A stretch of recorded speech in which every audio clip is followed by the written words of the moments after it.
You're listening to the Beans and Dice podcast, a podcast about how we game.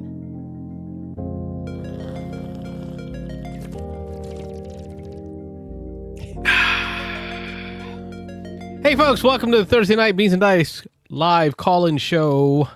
I'm Carlos. And I'm Wayne. And the second seat is empty. Yeah, Yep. no Rob. We're missing the Caucasian DJ Horn. Yeah. That was his nickname in college. It was now. It is now. Who are we? We are the Beans and Dice podcast. We are a podcast about board games and how we game, but on Thursday nights, it's all about how you game, because on Thursday nights is the live call-in show where we take your phone calls to talk to you about what's going on in the gaming world. This week, we're going to miss our buddy Rob. He is out of town. I think for the next 2 weeks, Rob is out of town.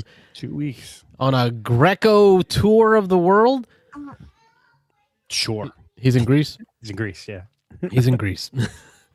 He sent some pictures in our chat that looked really cool. Some museums that he's visiting, getting some culture in him, which is, I'm sure it hurts him. Like deep down inside, getting that culture in. He tries to stay as uncultured as possible. Wayne, what have you been up to? Not much. End of the school year, trying to figure out what the hell I'm going to do for summer with the kid home and summer camps and all that stuff. But I don't get school these days because school ends tomorrow. But and I get high school kids, seniors, you're done with your tests, whatever. But even in middle school now, my kid's been done since on Tuesday.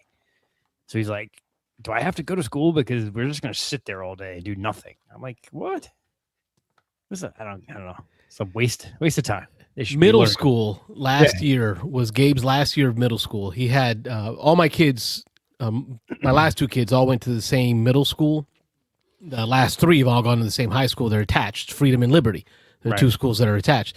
But the new principal of Liberty Middle School, Latino, I'll throw that out there. He's Latino. And he will always be like, hey, y'all, these absences are excused. So the Friday before a holiday weekend or the day before a holiday week, he's like, this absence is excused. You don't even have to call us. So it's like he admits it. Like he just calls out the plain, which is most people aren't going to show up. And he puts it in an email, he puts it in a text, and he puts it in a voicemail. So you don't have to feel as guilty as a parent for not sending your kid to class when there's nothing going to be going on anyway. Exactly. I don't know. I just grew up in a different time and that didn't happen. But also, I think my wife pointed out we didn't have any hurricane days this year. So normally we have a couple of days at the end of the school, a couple of extra days baked into the school year that we would normally have off, and then these would be makeup days, but they're not. So they finised early. So it kind of makes sense, I guess, that they're done. But yeah, so we kept them home it's that island time. You know how we roll. But it's going to be El Nino, God willing, El Nino. So there'll be some wind shear across the top, which means no hurricanes again. Hopefully, the year of Hurricane Andrew was also an El Nino year. Right. Yeah. Now remember, that was November of the hurricane season, which is the last month of hurricane season, and it was the first storm of the year. Yep, Andrew A. It just happened to be a big one, which prompted my move from Miami to Tampa. We left Miami after Hurricane Andrew destroyed everything we had down there with the family. Yeah. It's actually interesting. I work at a college, and so we actually on Tuesday I had an all day senior college leadership, and it was going over the emergency plans, the evacuation plans, the building, all of the continuity operations, and all of that stuff. And we ran scenarios, what happens if this, that, whatever. And I got to send you the video. There's a video from the Tampa emergency management facilities, right, that they've given to all the different the hospitals and whatever. And it's a simulation of a Category 5 hurricane hitting Tampa Bay, right on, no veering. They usually veer. Let's say right up the bay. And it almost made me cry, watching it's a 6-minute video, and it's here's 72 hours out, 48 hours out, 24 hours, day after, and you're like, oh my god. That dang near happened last year with Milton. Milton, yeah. And that was almost that worst case scenario, right up the bay, flood everything. So they have an AI simulated video of what it would be like if it actually did, and it's pretty bad. So we're like, while we do our summer take planning, we'll take this serious this time. you guys in the chat, comment in the chat. Are you doing anything gaming wise this summer? What are your plans? Is it going to be, does summer for you mean more and better gaming, or does it mean less gaming? What's your summer going to be like gaming wise? Yeah. Comment in there. We got Bluefish Fly, which I think is John. What up, homies? What up, Bluefish? Yep. Cody Near, Yep. Canair, K is silent. No, don't go to school. Give me a break for a damn day. Of course, the kids we don't want always show up, and then I even drive the bus. So that is true. Is those bad kids, mom and dad are sending them to school. They still need one more day of kids in school. Send those bad kids to school. That's true. I'm going to go ahead and open up our phone lines. We're going to get right into opening up the lines for you all because this is all about you. We have no main topic for the evening. With no main topic, that means the show is driven by you, the callers. When you call in, the show is yours for 10 minutes. You control the topics. 813-618-7099 is the number. Dial on in. Beans and Dice Podcast. 813-618-7099 is the number. You've got Wayne and Carlos with you tonight. Well, we usually start with our twig, our This Week in Gaming, things that we've done. Something that I've been like, okay, so I'm back to blaming Texas. I'm going to blame Chris from Texas, Poppin' Tot Chris, on this part of my twig. It's going to be my Switch. So Chris had talked about some video games last time he was on the show that he was playing on the Switch. I'll say board games on the Switch. And I asked him for some title ideas, and I got some, and I have not really been out at the gaming table since I loaded this thing up with board games. I'll show you here some of the games that I've preloaded on this bad boy. Tokyo, or King of Tokyo, just released. So let me make this bigger. King of Tokyo released this past week. I think, it was this last week. So I was able to get a copy of King of Tokyo, get to play it solo. It also has an pass and play mode. And then I don't know if we have internet mode so far, online like server play, but it's so far just solo or pass and play. And it's a pretty good looking title. It's more of a 3D animated view of it versus a board game iteration. And I've been happy with it. Just King of Tokyo basics. Got me to the point where I even pulled out my regular copy of King of Tokyo out so I can take a look at it. What I found, though, was that my regular copy of King of Tokyo has the expansions for like the mutations. Yeah. I had completely forgotten about that. And I'm like, oh, this game doesn't have mutations. So the Switch version does not have the mutation cards. Yeah, that'll be like an add-on or something. A DLC for us later. Yep. Carcassonne. Got some Carcassonne in there. Got Carcassonne played. I'm enjoying that. Started with the Gloomhaven. I think I talked a little bit about the Gloomhaven app and how I'm struggling with the Gloomhaven app because of the size of the fonts on this thing. It is, even on the loading screen, you'll see, I'll show you the font when it starts to load up. It's just too tiny for my old eyes to see. Like, you'll see the menu fonts come up, which I think they're actually up, or there they are. Look at that. Yeah. What is that? I can't read that. What is this? What is this? Text for ants? I can't read that. So for that reason, my plays of Gloomhaven had died because I suck at Gloomhaven. Man, Gloomhaven is hard with the plays. Yeah. That top card, 2 cards, top action, bottom action. All I want to do is walk through the door. I've already killed all the baddies. I just want to walk through the door. But I have to make some really tough decisions on what cards I'm going to use for walking to the door. Walking. My wife and I were playing. It's been a while since we talked about it. We got about 2/3 of the way through the what's the beginner box, not the Jaws of the Lion. We got about 2/3 of the way through, and it just was like we were winning most scenarios, but it was close here and there. But just the system, like I get it, like people love it and it's a great system, but like half the time my wife's like, you know what? Wait, we killed everything. We don't get to loot the whole room. We got to leave. Like we don't get like if the scenario ends, and I'm like, no, that makes no sense. I mean, like as role play gamers, the Gloomhaven system just it didn't hit with us. We played 2/3 of the way through Gloomhaven of Joseph Lion, and then we just kind of got done with it. I don't think we're ever going to go back to it. I don't disagree. In my place of it, it was hard because like I would have loot laying on the room and everything's dead, but now I have to like really burn cards to try to figure out how I'm going to do this. I don't know. It's very Euro-y. Here's Carcassonne. Here's an example of the play of Carcassonne. You can zoom in, get in on your tiles. This is a good iteration. It moves around well, placing tiles to figure out. I've never really played Carcassonne a lot, so I got a lot of plays on here. Nice. So that got me to bring out my Carcassonne box. So that has been cool. And then Catan, picked up Catan. Already had Wingspan, so I won't even show that one, but I already had Wingspan. It's the only game that I had on here to begin with until last week. After last week's show, I've picked up Catan, Concordia, all these other games. Got Concordia on here. Been enjoying some Fran Drescher on the cover of my Concordia game. It's a little harder to play, but because of the size of the boards with this display, but you can really zoom in to see stuff, and the text is of decent size. What's the average like cheapest game to most expensive game? Like, what are we talking about if people want to start investing? 10 to 29. So far, 10 to 20. It is for a board game. Like King of Tokyo being brand new, I think was 29. Yeah, but like every one of those games is on BGA. Most of them are free to play on BGA.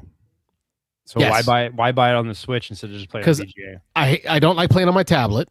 Right. BGA doesn't tend to have the solo play of a lot of these games. So like there's not a solo one player King of Tokyo.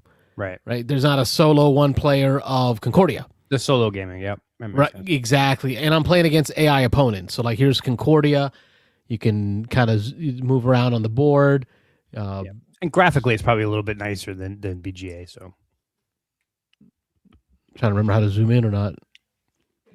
Anyway, that's been my plays for the Switch. I'll talk more about my cardboard in-person, like cardboard plays, but I just wanted to share my enjoyment of the Switch so far. Cool. What do you got? You want to go through my... We'll go back and forth. Yeah, so we had a game day. West Chapel Board Game Group, so not our game group or not the Tampa Bay Gaming Guild or any of the other 5 other groups that are on Tampa Bay, which is kind of cool. But at the brewery, Dole Branch Brewing up in West Chapel, there was probably, I don't know, 20 people there or so. I got there a little late. I had to run. I was like halfway there and something happened and I had to run home real quick, came back and I got into a game right away of Ancient Terrible Things Reawakened. It's a very long name. A game that my buddy Bill brought, and I think it's an older game, but it's very you can bring it up. I mean, bring it up on BGA, but on BGG, I got it here. But it's kind of like you're all Indiana Jones-ish, or like you're in like the Amazon and you're moving along to try to defeat monsters. And let me pull it up here. And it's kind of very Cthulhu-ish. And basically one person can win if you at the end of the game if you defeat all of the monsters and the challenges, whatever, or everyone can lose if you run out of, like, if you fail a challenge, you get like a negative token, and as you get more negative tokens you can built-in dice tray. Yeah, this is like the Kickstarter like fancy version, and it's like that's like a boat, and there's actually like comes with a little light in it and things like that, so it's actually like a full-on little thing. But like there's these challenges, and each challenge has like a dice pool, and you have a set dice pool, or you can gather goods or like equipment to supplement your dice pool, and you roll the dice, and like a challenge might require you to have a 4, 5, 6, right? And so if you get a 4, 5, 6, you succeed, or you might have to have 5 5s, or a 1, 2, 3, 4. But if you have a 1, 2, 3, 4, you can get a 2, 3, 4, 5, or 4, 5, 6. It runs, so there's all these different challenges, and as you complete them, you gain equipment and you can modify the dice. So it's very kind of light, kind of like Elder Sign-ish. That's what I was thinking. I was waiting for you to finish. I was going to say, brother, this sounds like Elder Signs. Yeah, kind of like Elder Sign, but maybe a little simpler. Elder Signs is hard. I've never won it. Really? Oh, I like Elder Sign. Yeah, I've never won. Yep. So a fun little game. This was a good game. This is the first game we played of the day. We didn't have the cool little boat with the dice tray, but in general, it was an entertaining game. I think I won at the end with victory points. Actually, this game came out in 2023, but it is it's a remake of an older game, and you can kind of see like the different challenges and the dice and the little. It's kind of like a jungle explorer, almost like something you would see in the King Kong movies. Kind of like that, yeah. It's kind of like Cthulhu-ish horror. The modern King Kong movies. Yeah. It's like horror in the jungle, and you're on the boat going down the river, and so it was fun. It was an entertaining game. I wouldn't necessarily go out and buy it, but it was entertaining. So, Terrible Things Remastered was my first game. I've got more plays of Lord of the Rings, Fellowship of the Rings, the trick-taking game in. Realized I've been playing something wrong. I watched a solo playthrough, and I've made it too easy for myself. Apparently, Frodo has to win 4 rings in a solo game versus 2 rings in a 4-player game. I've been playing as if there's 4 players because I'm playing with 4 characters, so I assumed it was that side. I guess I missed that. So that was very interesting mess up. And here's the bigger mess up. I've been playing that the rings are trumps, and I've taught it to like Rob with the rings are trump suits. They are not. They are just another suit. The one ring, which is the 1 rank card for the ring suit, can be a trump for the player that plays it. The player that plays the 1 ring card can choose to win that trick. I don't know. I read that like last year when I started playing it, and I don't know why it just stuck with me that the rings are the trump suit, right? And so now I'm 9 chapters in, and I'm like, I've messed this all up. So how am I gonna? I'm gonna have to kind of like, I'm not gonna go back. I'm just gonna keep moving forward with the new understanding of the rules, and we'll see how much more difficult the game gets. So it's gonna get a lot harder for you at this point, then, right? Yes, which might like take away my desire to play. I don't like playing co-ops and solos that are hard. I like, greater than 50% chance of victory so that I can keep the game moving forward. I like that 55 to 60% win rate on like cooperative games. Beat me up, beat me up 3 or 4 times out of 10. Right. Whereas Rob, I think, wants to get beat up. He's a masochist, man. He likes getting beat up like 80%. Have you met his wife? She's a lovely person. She's a lovely human being. Lord of the Rings. That's my second game. So my second game, actually my second and third game, this was interesting, is like we were at the game day and people were playing, and after I finished that game of while we were finishing up that game of the Things Remastered, Rob and Daryl wanted to play Rajas and the Ganges, and so I said, go ahead and set it up, and got a call coming in. Beansanddice podcast. State your name. Where are you calling from? Hey, my name's Tobias. I'm calling from Illinois. Tobias from Illinois. It sounds like a first-time caller to me. Welcome to the show. We are the Beansanddice podcast, Thursday night live call-in show. We talk about board games. What do you got going on? Yeah, see that. No, I just you guys are on my recommended feed, so I figured I'd call in. Sweet. Feeling impulsive all of a sudden. I was like, I don't know. I have no idea what kind of games you like or anything. I see some kind of Euro game at the bottom and Wingspan in the background. I was just wanted to talk about a game I think about every so often. It's a tiny little game. It's a mini golf simulator that was on Kickstarter a few years ago, and I was very pleasantly surprised by it. Is it the finger golf one? No, actually, I hate dexterity games. But no, this is kind of a sort of a roll and move, where there's a board with a bunch of little courses on it. You get to choose the order that you do them in.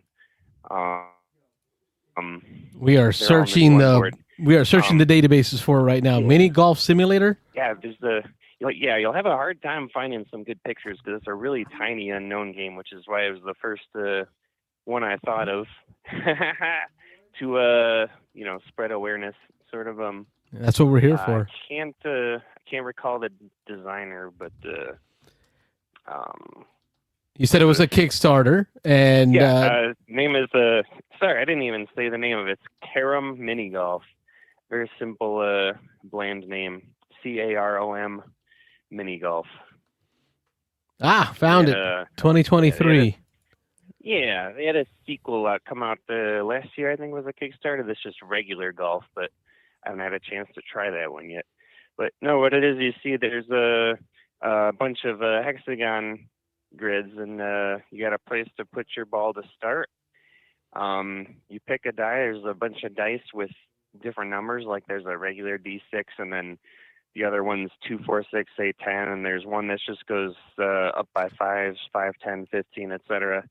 There's 7, I think, of those dice. You pick a die, and you roll the die, and you choose which direction you want to go and move that many spaces. And it's really neat because you get to set up a bunch of these little plastic bumpers and stuff around the map before you start. So your ball can bounce all over off the angles and off the corners and stuff. You can flip over the bumper obstacles, and they got a little channel to like ramps for your. Yeah. They got the vertical obstacles where you can go up and down the ramps. I think that was part of an expansion though. Just the base game is very 2D, but it's really cool because you get to kind of design your own mini golf course. So if anyone likes mini golf, I think it's a very good does a very good job of simulating golf. That is an interesting title. I've not seen that one before. I've seen some more dexterity-based golf games. Yeah. I think there was a guy at Dice Tower 3 years ago who was Tabletop demoing his. Golf Association is the Yes. one It's like a father-son duo that were doing it. Yeah. But this is cool that it's not dexterity-based, though. It's basically using dice to kind of roll, and you're kind of trying to bounce off the walls and stuff. Yeah, it is kind of a roll and move. I will say, though, if anybody watching or you guys are interested in checking it out, there's one mandatory house rule that I thought was absolutely essential. I played it once by the rules and thought it was kind of pretty boring, to be honest, because you roll the die and then you get to choose which direction you want to go in. That led to okay, I'm going to count 30 spaces this direction and see where it goes, 30 spaces that direction and see where it goes, repeat 4 more times. It was very exhausting. So if anybody gets a chance to check it out, I highly recommend picking the direction you want to go first and then rolling the die. And it's a lot more fun and chaotic because you have no idea, just like in regular mini golf, unless you're a absolutely professional mini golf player. All you know is the amount of power you're putting in. Yeah, you don't know what direction you're going. Yeah, I like that idea of locking you in to help reduce the analysis paralysis that would happen once you know all the facts. You can spend all day thinking about which angle to go in. Yeah. So what happens is you end up saying, I'm going to just hit it straight ahead, and I'm going to roll this die that goes from 5 to 30. Maybe I can hit it hard enough to get over that ramp that's straight up ahead. So you hit it, and you only get a 10, and you need an 11 to crest the hill. So your ball rolls all the way back down. It's a lot more realistic that way. I don't know. It's just a very fun game. Kind of loose rules, so you can make up your own little rules like I did. Well, we're putting your call on the board. This is call number 1 for the evening. You're going on the board, so thank you for that. Put it on the board. call what number they one. mean. Now, Tobias, this game, it seems very specific, right? Like it's a very specific title. Very niche. Yes, niche. That's the good word to use. What got you looking for a game like that? What are the games drove you to say, this is the game for me? What else are you Well, I playing? didn't go. Yeah, I didn't go looking for a golf game. It was just flashed up on my recommended projects on Kickstarter or something like that. Because I don't know, I'm more of a Euro game person, almost exclusively. So I don't go searching for those kind of games. But I've always liked mini golf, so I was just like, mini golf game, and you get to make your own course. So that was pretty much it. I take a lot of chances without doing very much research on Kickstarter, which gets me into trouble sometimes. But in this case, I would say it's actually one of my favorite board games I've ever gotten from Kickstarter. All right, so tell me about your favorite Euro then, because we usually give each person that calls in, they take the show over for 10 minutes. You got 3 more minutes left on the call. Talk about your favorite Euros then. That one's easy. It's Terra Mystica. Okay, I've not played it. Oh, interesting. Doesn't under like It's 4 kind of iterations of Terra Mystica? Yep, Terra Mystica was the first one, and then they had Gaia Project, which was a lot more popular.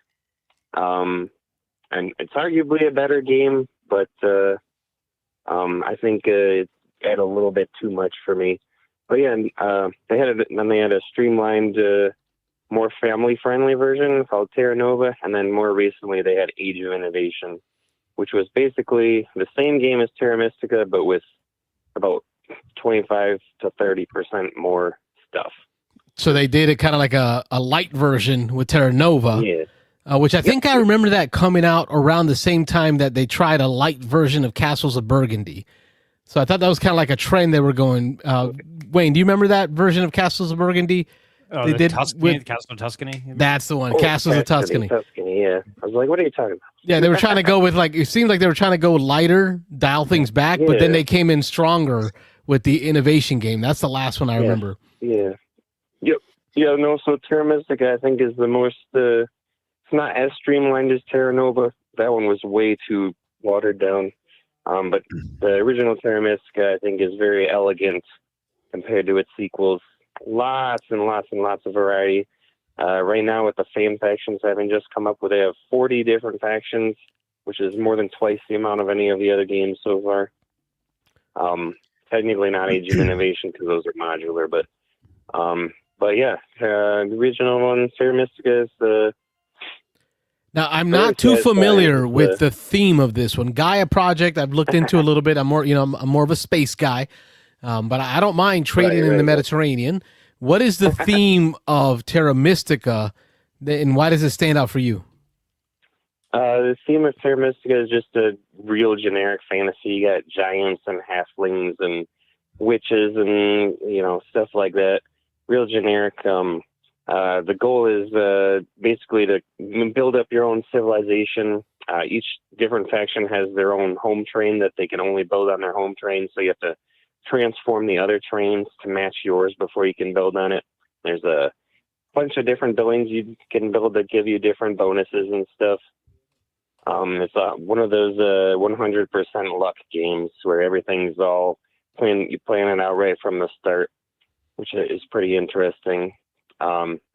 Basically no theme, but I still like it better than the sci-fi theme, I have to say. I do like the idea of the fantasy theme. There's a magic resource that you can charge up magic to cast spells and stuff, which is my favorite part of the game. Now, what about player interaction? Can I go mess with your dwarves? Can I go attack your dwarves? Great question. There's mostly indirect player interaction where you kind of get in each other's way. But the neat part of the game, the hook for a lot of people, is that when you build next to somebody, they can choose to get a small bonus of magic, but they have to lose some victory points as well. So it's kind of a give and take sort of. So it keeps other players involved in the turn when someone else is doing some building. Yeah, usually. And there's one kind of building that's a trading post where if you build it next to somebody's building, it's half half cost to build. So there's always that kind of good and bad thing about building next to other people. Well, that's a good call out. I'm going to look to see if there's a solo mode. I like the theme the way you described it. There is a solo expansion, I think it is. I haven't tried it yet, but the other 3 games, as far as I'm aware, have solo modes built in. Well, Tobias, thank you so much for calling in. First time caller. Yeah, we're gonna hit you with the DJ horn for the first time caller. We appreciate. Oh boy. Getting people added to the show, because it's all about you guys. What we do here is we take phone calls from folks like you to talk about games that y'all have been playing. So thank you for putting a call on the board and making it a calling show. I appreciate you guys for listening. I hope you guys get a chance to check out the Karam Mini Ghost, and especially Terra Mystica, because it's a lot easier to find. I think Terra Mystica is going to go on my playlist for Dice Tower in July. When we go to Dice Tower in July, I think I'm going to get this one added to my playlist. Yeah, that'll be there. I'm down for that. I'm putting it on in my journal. Dear Diary, Tobias said play Terra Mystica, and Wayne was mean to me. Good night, Tobias. Thanks for the call. Thanks for the call. Yeah, you're welcome. Bye. I love getting new callers. Yeah, it's been a while since I played Terra Mystica. It was, when I think it's 2012 probably that came out. Probably played it a couple times after that, and then you had people that were just hardcore into Terra Mystica, right? They played it all the time, and it's like the kind of game where it's like Root and a lot of those heavier games where if you're not playing it on a regular basis and you end up playing with people who have, it's hard to do well, And I'm okay with losing, you know that. Yeah. You've played games with me. I'm a loser, baby. Nice. Let's hit the comments. Let's catch up on the comments. See what we missed. That, and then we'll get back. Probably less games. This is Blue Fish Fly talking about what I said to comment about earlier. Comment about your summer. Is it going to be more gaming? Is it going to be less gaming? So it's probably less games because of trips and such in the summer. I totally get that. Lots of trips in the summer can mess up your gaming. But we got another call. Beansanddice podcast. State your name, where you're calling from. Hola, amigos. It's Chris from Tejas. Chris from Tejas, who's making not only the big board gaming industry rich, but you also had Nintendo getting a bunch of my money, thanks to you. Oh, good. All right. So tell me about it. Did you pull the trigger? Pulled the trigger on a few titles. Carlos, he pulled the trigger. He held the trigger down and emptied the clip. I picked up the King of Tokyo. Machine gun. You mentioned that it was out. I didn't realize that pre-order was already set to go out that soon, so I had to scoop that one up. I had already scooped up Carcassonne, which I'd never really played it in person, so that gave me a chance to learn the game. Picked up the Concordia with a couple of the boards. You got to get boards. Like, their boards are there. You got to get them. And then Gloomhaven was really that first one I tried, and I just couldn't get into that one. But yeah, I've been playing more Switch lately than I have been anything else. Like, usually at night when it's bedtime, I might play a card game on a bedside table, while wifey and I are winding down. But now I'm just pulling out the Switch and playing a board game.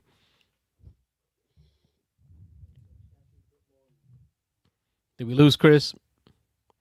No, I'm here.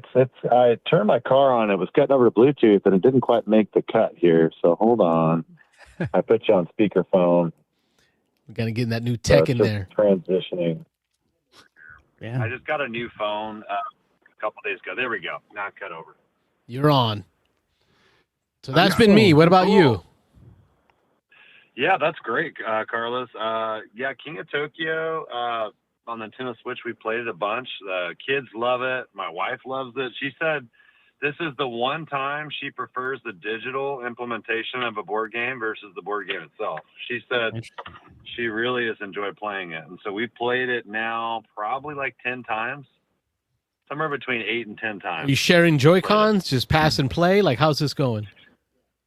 No, we have 3 Pro controllers, and then we have the Joy-Con, so we can play up to 4 players with everyone having their own controller. Nice. And full-size controllers. You take the 2 Joy-Cons and you put them into that other little dock thing, and then it gives you, the two Joy-Cons serve as 1 controller. So we've just been doing that. And then you can throw in some bots. We've been playing with, like if we have 3 players, human players, we'll throw in a bot. So we'll have 4. And then with my wife the other day, we did a 5-player game with a bot. And the AI is pretty good on it too. So I'm really impressed with it. I think they've done a really good job with it. I wish there were power-ups in the game, but maybe they'll have that for a DLC. It's like my son's like, they're going to have a DLC with the power-up expansion. I'm like, I hope so. That'd be cool. Yeah, that's what I was telling Wayne, how I pulled out my box of King of Tokyo, because I like to read the rules to games I play. And then I realized, oh, man, I forgot about all these power-up cards. And then it reminded me that the digital doesn't have it. I didn't even think about having wifey play with me and some bots. I'm going to have to give that a try and do some pass and play or just hand out the, I don't even know what they call those side controllers on the Switch. Mm-hmm. Yeah, no, it's totally worth it. It's a lot of fun because, I think with that game, you really need 4 or more. That's the sweet spot. 4 or 5 or 6. I think 6, the board game, it can take a little while, but with this one, it's so fast. So, 4 or 5 is great. If you can just do that, just fill in the bots until you get at least 4 players and you're good. Now, is it like have animations and stuff like that? Like your monster like stomps into Tokyo and...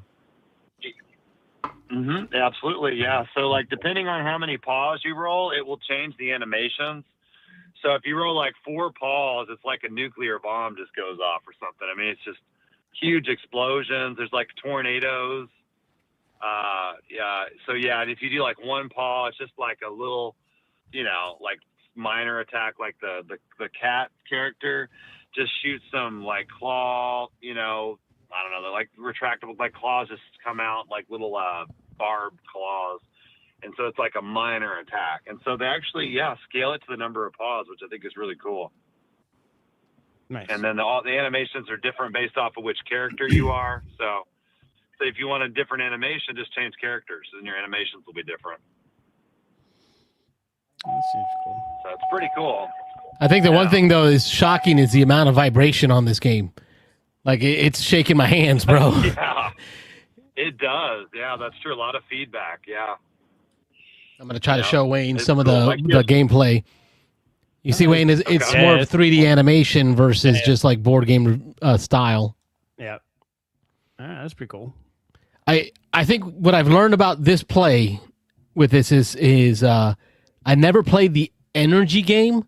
I always, I'm always trying to attack or heal, That's all I do. But I've been trying out the energy game strategy, and man, I've been able to get some real good power-ups and get some points that way instead of just trying to roll for points. Really enjoying it.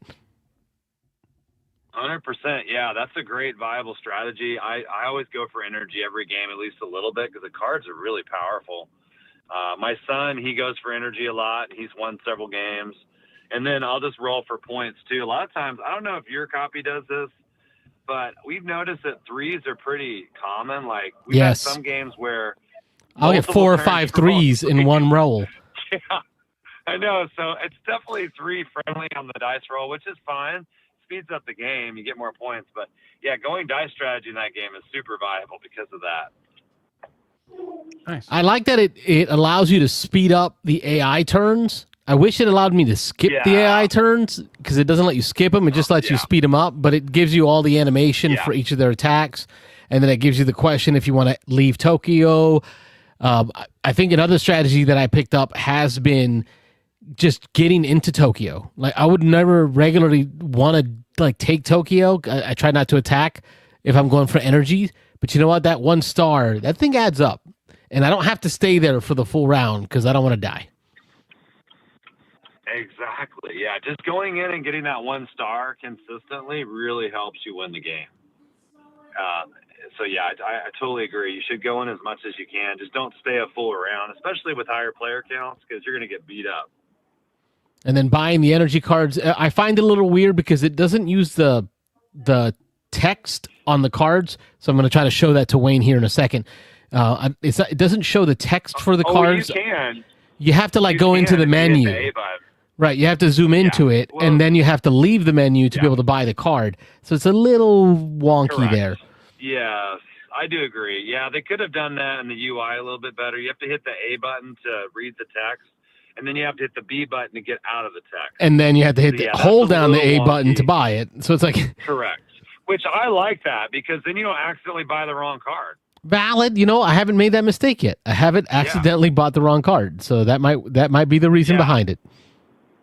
Yeah, I prefer that. And then to lock in your dice, you hold down A2, which especially if you haven't rolled all 3 times, I mean, what if you just wanted to stop? I mean, you got to hold down the A. So I like it. It takes some getting used to it first, but I do like it. It's real easy to make mistakes in a game like that if you don't have some kind of confirm option. Yep. Cool. Good game. I like it. Yeah. Thanks for the recommendation. Yeah. What about, do you know if Rob's played it yet? I don't know. He's been out of town during the Europe thing. Oh yeah, so probably not. Probably when he gets back from Europe, he'll probably pick it up. That's my guess. Maybe. Yeah. Cool. Or play your copy, right? He'll probably play it during the show if I have the Switch here. Y'all, it'd be cool. Maybe you guys could film some of it or something. You do a show where you film it. I don't mind playing games on screen. Yeah, kind of projected. Yeah, that'd be fun. So that's the digital thing. I wanted to talk about a board game cafe that I was able to visit a couple Fridays ago. Nice. I got together in Austin with some friends, and it's called Emerald Tavern in Austin. And it's a really good board game cafe. The food is excellent. The service is excellent. It's a huge library. Not a huge library, a huge store. They have a huge store in there where you can buy games, which is awesome. A lot of variety. They have miniatures. You can get for the paints for all the miniatures you can buy. They have RPG books. It's a huge store. I was very impressed with what they offered. And then their board game library that you can check out games is decent size. It's not like massive, but it's a decent size. And they have some really good games like Lost Ruins of Arnak was in there. Saw some other games. Basically, I rented a 6-top because, if it gets real busy, it's first come, first serve. And it was in lieu of my birthday, so I wanted to make sure that we had a table. So I'd reserved a 6-top. It was reasonable. And then it was basically, a 5-hour reservation. You get it for 5 hours where you can rent, all the games, included in that. So you can rent any of their games they have in the library.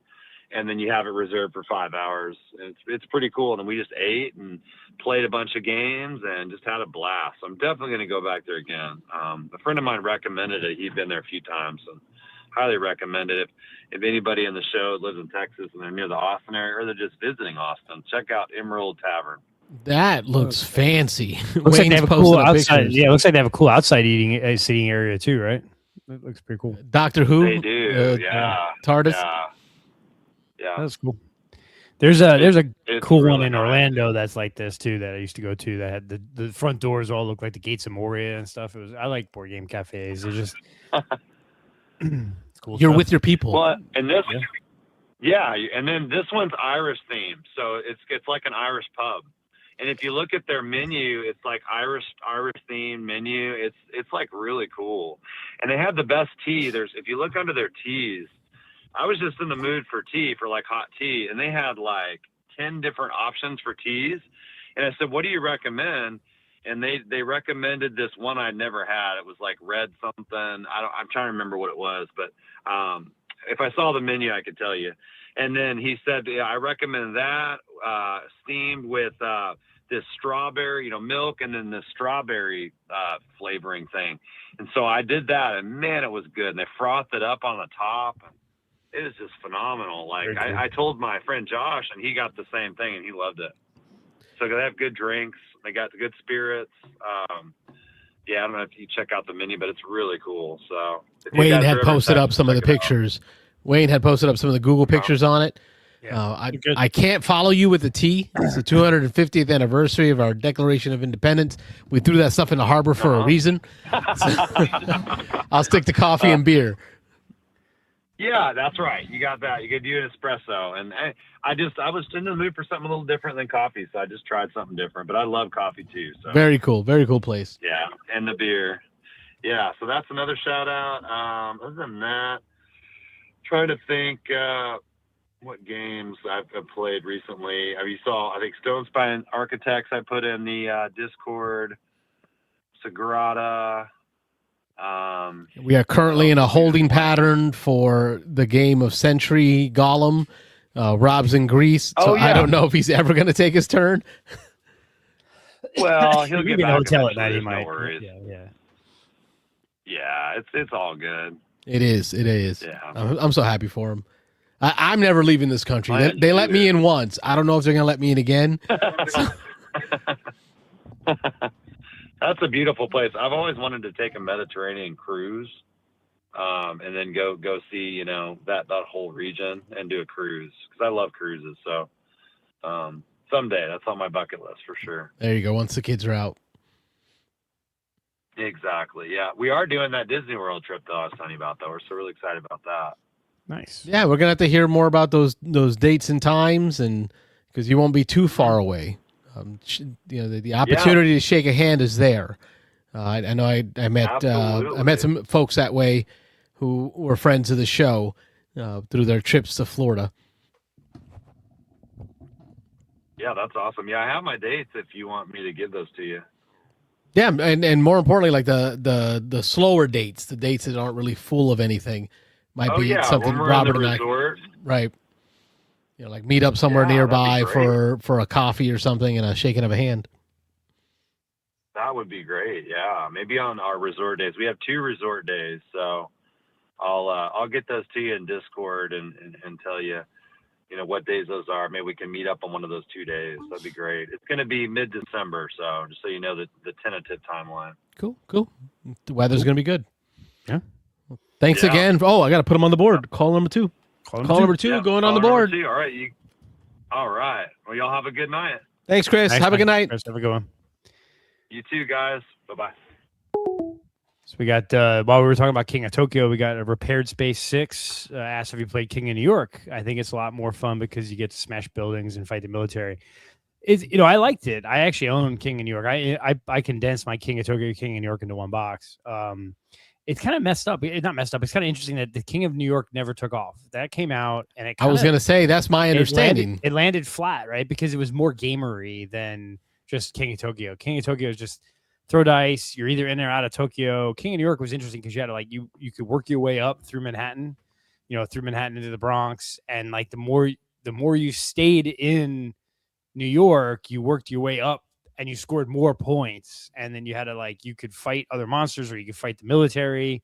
It was definitely more gamery. I enjoyed it. I don't know if I enjoyed it less than or more than King of Tokyo. I always enjoyed it, but I think the problem was everyone, when we wanted to play it, always wanted to play just King of Tokyo because it was like a filler game. It was a quick thing.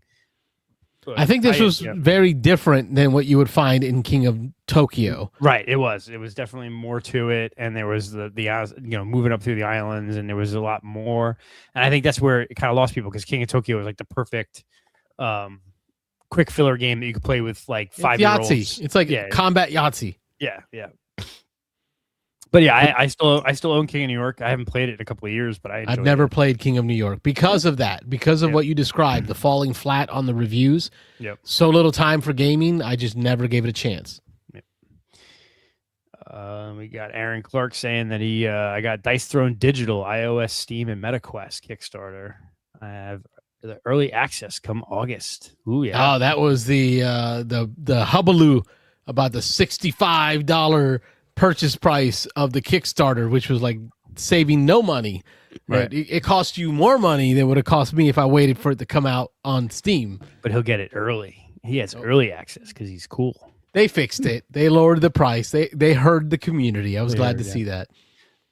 We got board games in the background. Did someone say King of Tokyo? Hey guys, hey, how's it going? Yeah, I'm talking King of Tokyo. If you're playing King of Tokyo, make sure you go to Board Games in the Background. He's got a bunch of different songs for the different characters for King of Tokyo, as well as a long play that you can put on as atmospheric ambiance for King of Tokyo plays. I have to run through King of New York real quick one time just to say you played it. A good idea. Yep. So. Going back to the game day, this was kind of interesting because so as I was saying, that Rob and Daryl wanted to play Rajas of the Ganges, which is interesting. I was in the game. Daryl and Rob got finished with their game early, and they actually busted out Finspan.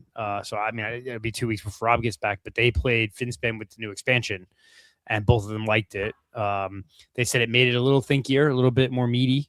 There was a lot more to do, but they loved the new birds, the new fish, the reef fish and the sharks and the reef actions. Made it a little bit more gamery and made it a little bit more complicated as far as the gameplay because you have more options and there's more cool connections you can make between them. Sharks. I mean, sharks and reef fish. Yeah, reef fish, which is a lot of the fish tanks and stuff have the reef fish in it. So yeah, but they play that pretty quickly. There's two player.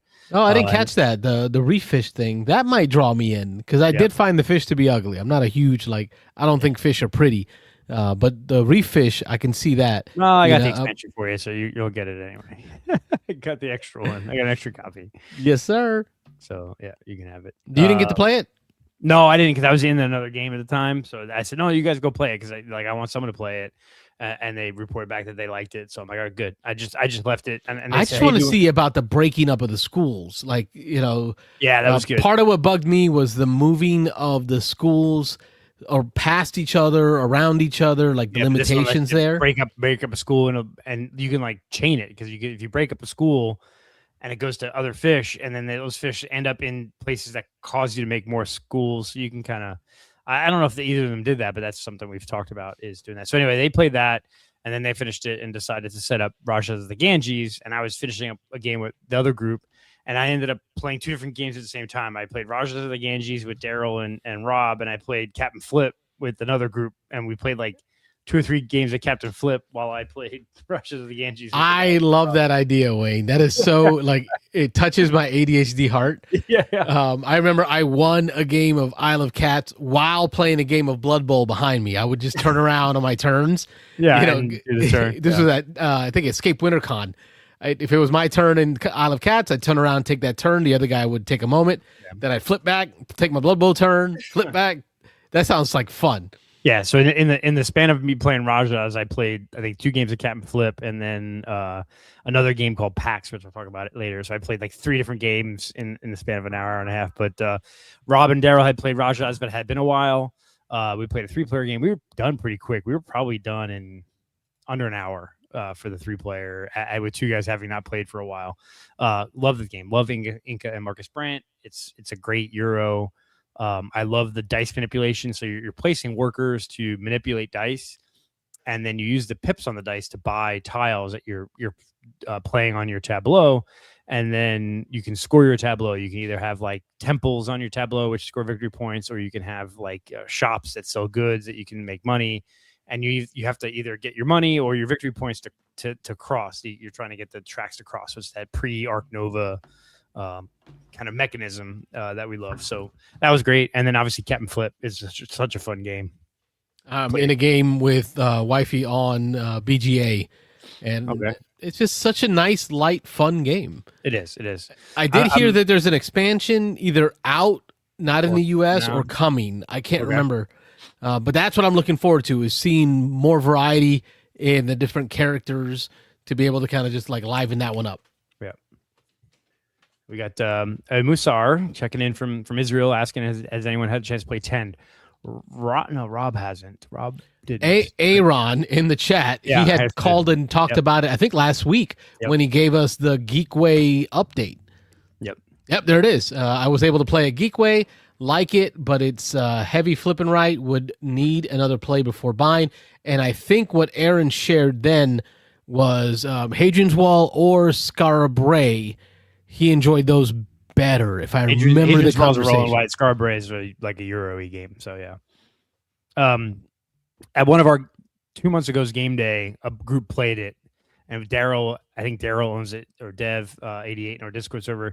He set it up. He taught, and it was 4 or 5 people, and it was a long. It was a couple hours they were playing this roll and write, and it was because it was stickers and stamps and rolls and writes and building. It had a table presence. I've never seen a roll and write game have table presence like that. It was pretty impressive. But I think again, we played like 2 other games. Like I know we played Smartphone Inc. and maybe Raja's in that time. It took him to play 10 the one time. So yeah.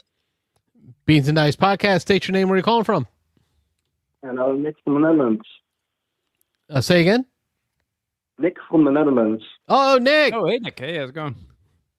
Man, you have been playing a lot of Nexus Ops that has me feeling very jealous. That is such a fun game. Yes, it is. It is. I've been really enjoying it the last few days. Was it a recent introduction for you? Like, is this something new? Yes, it is. I bought the game from Board Game Hangover, the YouTube channel. Yeah, I love those guys. Giannis and Giannis. Yes, exactly.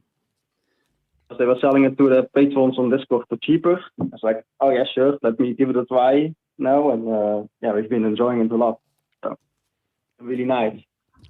It looks like it's the new Renegade edition.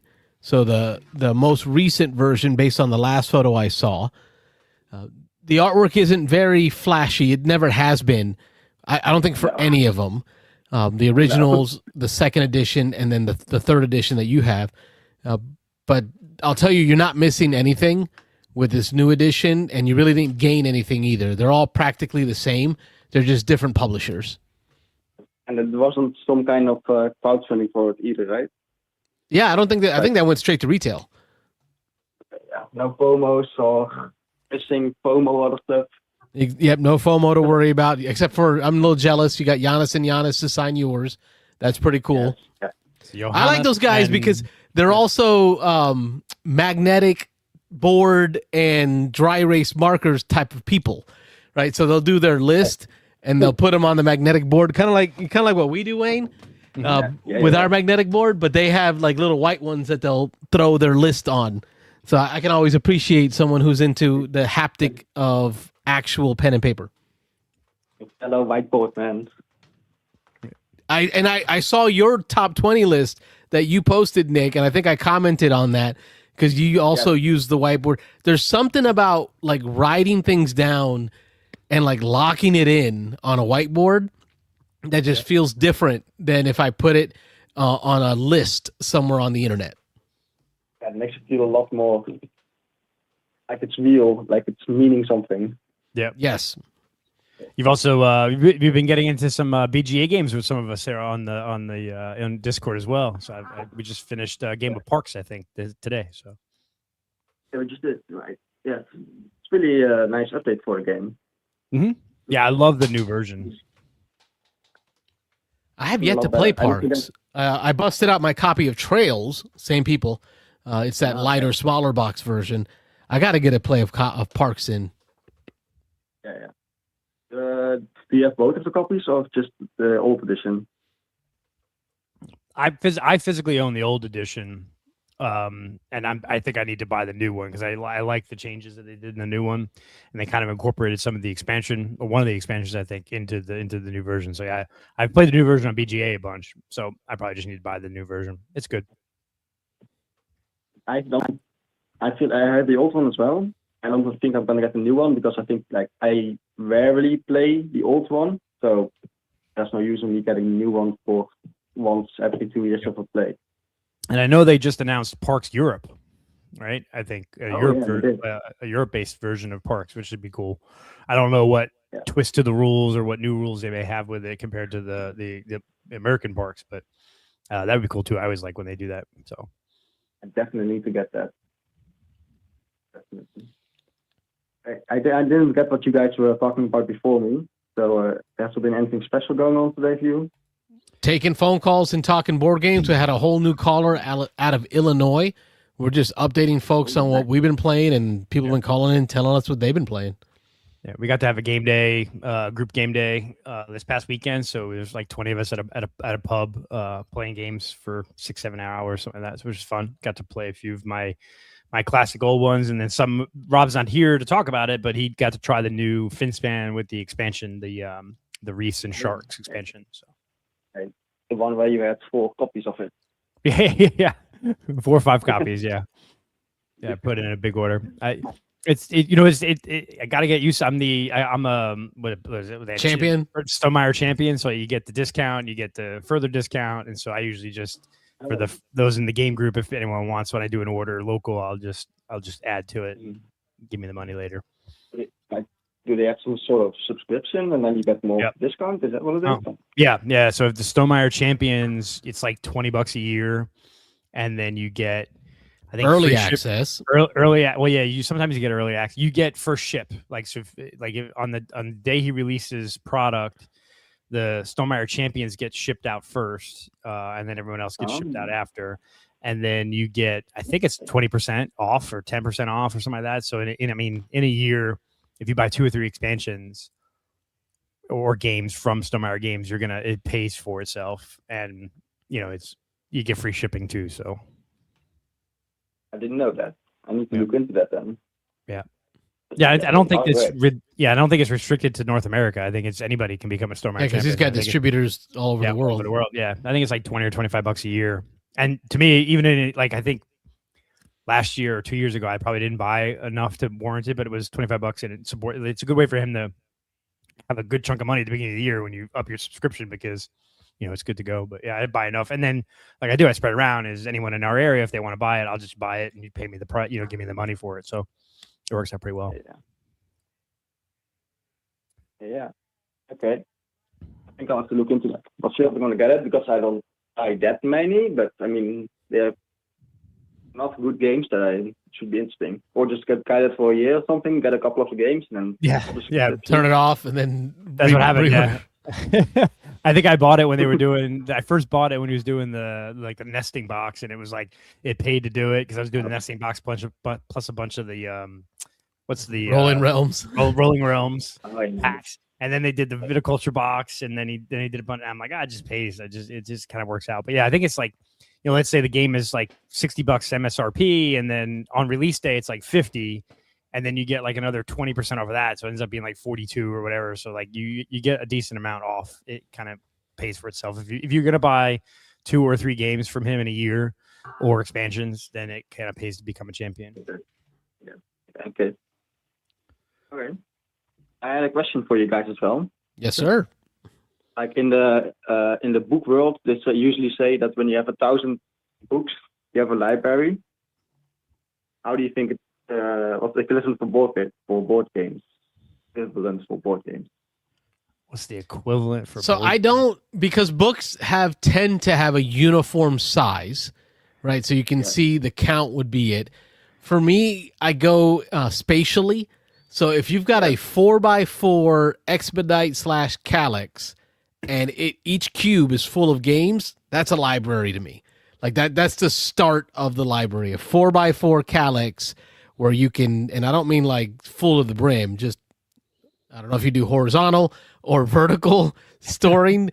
I tend to do whatever combination of both. However many I can fit, plus a few. Once you have a 4x4 cube of Calyx style or size shelving, boom, you have a library. Do you think that you need a specific use for it? Like you need to rent out games to your friends before you can qualify it as a library? No, because everybody has a different reason for doing this. And that's what I love about the hobby is some folks want to collect based on game style or game designer or theme even. And some folks, want to buy games to be able to share with others. That's where I was the game evangelist in my group. I was the zealot evangelist, always trying to sell people on this hobby of mine. So I wanted to make sure I had a wide range of games available, depending on who came over. Yours is definitely a library, Carlos, because I have 2 of your games at my front table right now. I have Watergate and the Star Trek Star Realms. So you definitely have a library because you lend your games out. Problem is I don't keep track of who has what. But the key is whatever I loan out, I loan it out knowing that it may never come back again, and I wouldn't hold it against the person that I loaned it to. Because the last thing I want to have is like an awkward game day where like someone takes a game and it never comes back and like it comes up over and over again. If it's something important to me, I won't loan it out. But for the most part, none of these are that important to me. Is there like a value cap on it? Or? No, more like Rarity can't replace it. Maybe. right, like a game that I love that I can't replace. If it's a game that I'm okay with and I can't replace, whatevs. I can't really think of too many in here that I wouldn't loan out. Yeah, I would think for me, I would lend out almost any of my games, but probably the ones that I know that out of print that won't come back. So Union Pacific or Aladdin's Dragons or like some of those. Maybe we'll play that at my house. Yeah. We'll play it anytime you want. Just come here and we'll play it. But any other game, I'll lend out. Yeah, you can. Yeah. It also depends on the person, because I feel like some of my friends, they are like little bit into board gaming and they don't understand the value to me what a board game looks like, and I think they might treat it very poorly if I lend out to them for a valuable copy or something. Yeah, coming back with missing pieces might be a concern. But everybody values the games differently, because I still remember it was Dice Tower. Mike Lorenzo, myself, and Robert were getting into Rob's hatchback. And I went to go put my bag of games in, and my bag of games kind of nudged into Mike's bags of games. And Mike is a very particular person, Mike Lorenzo. If you're watching, you know we love you. But when my bag of games touched his bag of games with a little bit of momentum, you saw like the fire in his eyes. like, yo, watch out. Like, that's literally what he said. Yo, watch out. And we're like, oh, my bad. You know, to me, it's just a sack of games. To him, they were his little collection that were out and about in the world. I'm definitely not that passionate with games, but you still need to play them, still need to use them, still. He's also a reseller too. Like he will resell his games that he doesn't play, so they're in really pristine condition. Whereas if a game makes it into my library, I tend not to resell it because I cannot promise you the condition of what's in the box. I can't even tell you if. Man, I remember when somebody came over to play Champions of Midgard. I think it was Mike Lorenzo. We had played it at one of the cons. We opened up my box and everything was just poured into the box. All the pieces were like just poured into there. I had forgotten that the last game we played, I just kind of slid him all off the table into the box and just put the lid on and moved on to the next game. So for that reason, I don't sell games because I don't want to have to commit to saying that it's in mint condition. You don't sell games often. I got you to sell some games. I've given away games. I flea marketed some games because they can open it and look at it right there. Yeah, I guess. Yeah. That's not gonna be it for me. I've sold some games, but recently I've not been doing that because I wanted to start getting into like hosting a couple of board games events. So I want to have the games available people want to play. But if it's a game I'm for sure not gonna explain to someone, then I'm gonna sell it. Yeah, that's where I'm at. Like if I'm never gonna play it again, I have a stack of games that I'm trying to sell, and I think after I have a bunch listed on the Dice Tower flea market for July, and the ones I don't sell that have gone 2 years now without selling, they're going to be donated to the library, the local library that has games. So Nice. Great. Well, it's been a pleasure again to talk to you guys. Absolutely. I happened to have been awake because some police cars were driving on my property. So I don't know for what or how, but they've been driving around.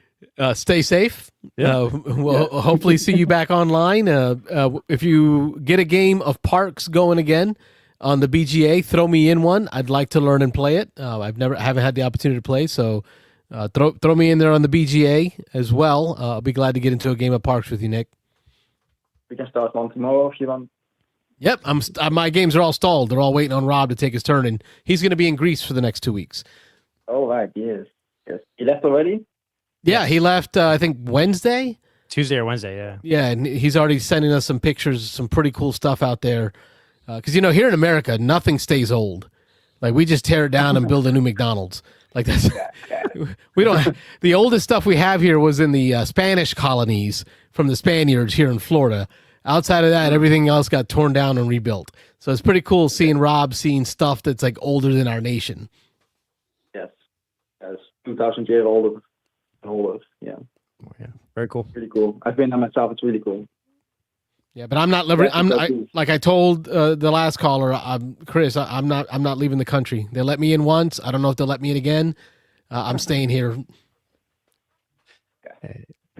Smart call Appreciate with what is going on now. Yeah. Awesome. Thanks for the Thanks call, for Nick. taking my call. Thank you. See you later. See ya, Bye. man. Good night. Very cool. Love it. Hey, we're doing great, man. We're hitting 17 viewers. We got, was that 3 callers in the evening already? International. Love always hearing from Nick in the Netherlands. That's cool. That's in on another country on my bucket list of places to go visit. Phone line is open, 813-618-7099. We take your calls when you call in. It is your show for 10 minutes, whatever topics you deem appropriate. Yep. So it looks like, Aaron Clark says, yes, I saw a few new Captain Flipboards up on pre-order on Game Nerds. And he said, oh, wait, there's a whole new expansion called Isla Bomba. I see it there, and I pulled up that website, and I did not find, it says to notify me, so I can't seem to find, I've been searching while talking with Nick, trying to find the Isla Bomba. Beansanddice podcast, state your name, where you calling from. Hi, this is Caleb from Idaho. Caleb, welcome back to the show. Board games in the background in the house. Yeah, just, enjoying my Thursday nights coming and hanging out with you guys. Yeah, I'm glad to hear that, man. That makes this all worth it. All the hosting fees and the time and energy we put into it, it makes it worth it. Learning, getting to talk to people. Yeah, no, it's great to hear perspectives and conversations just from lots of people from around the world. We're international now. We got that's I know you are. so interesting. That's great. Yeah, no, that's great. Well, kind of just wanted to call and kind of take a trip back because the latest music video I dropped was Risk this week. I did not get the alert on that one. YouTube, here we come. Now, which version of Risk are we in? Kind of in that Napoleonic look. Certainly the version of gameplay where and this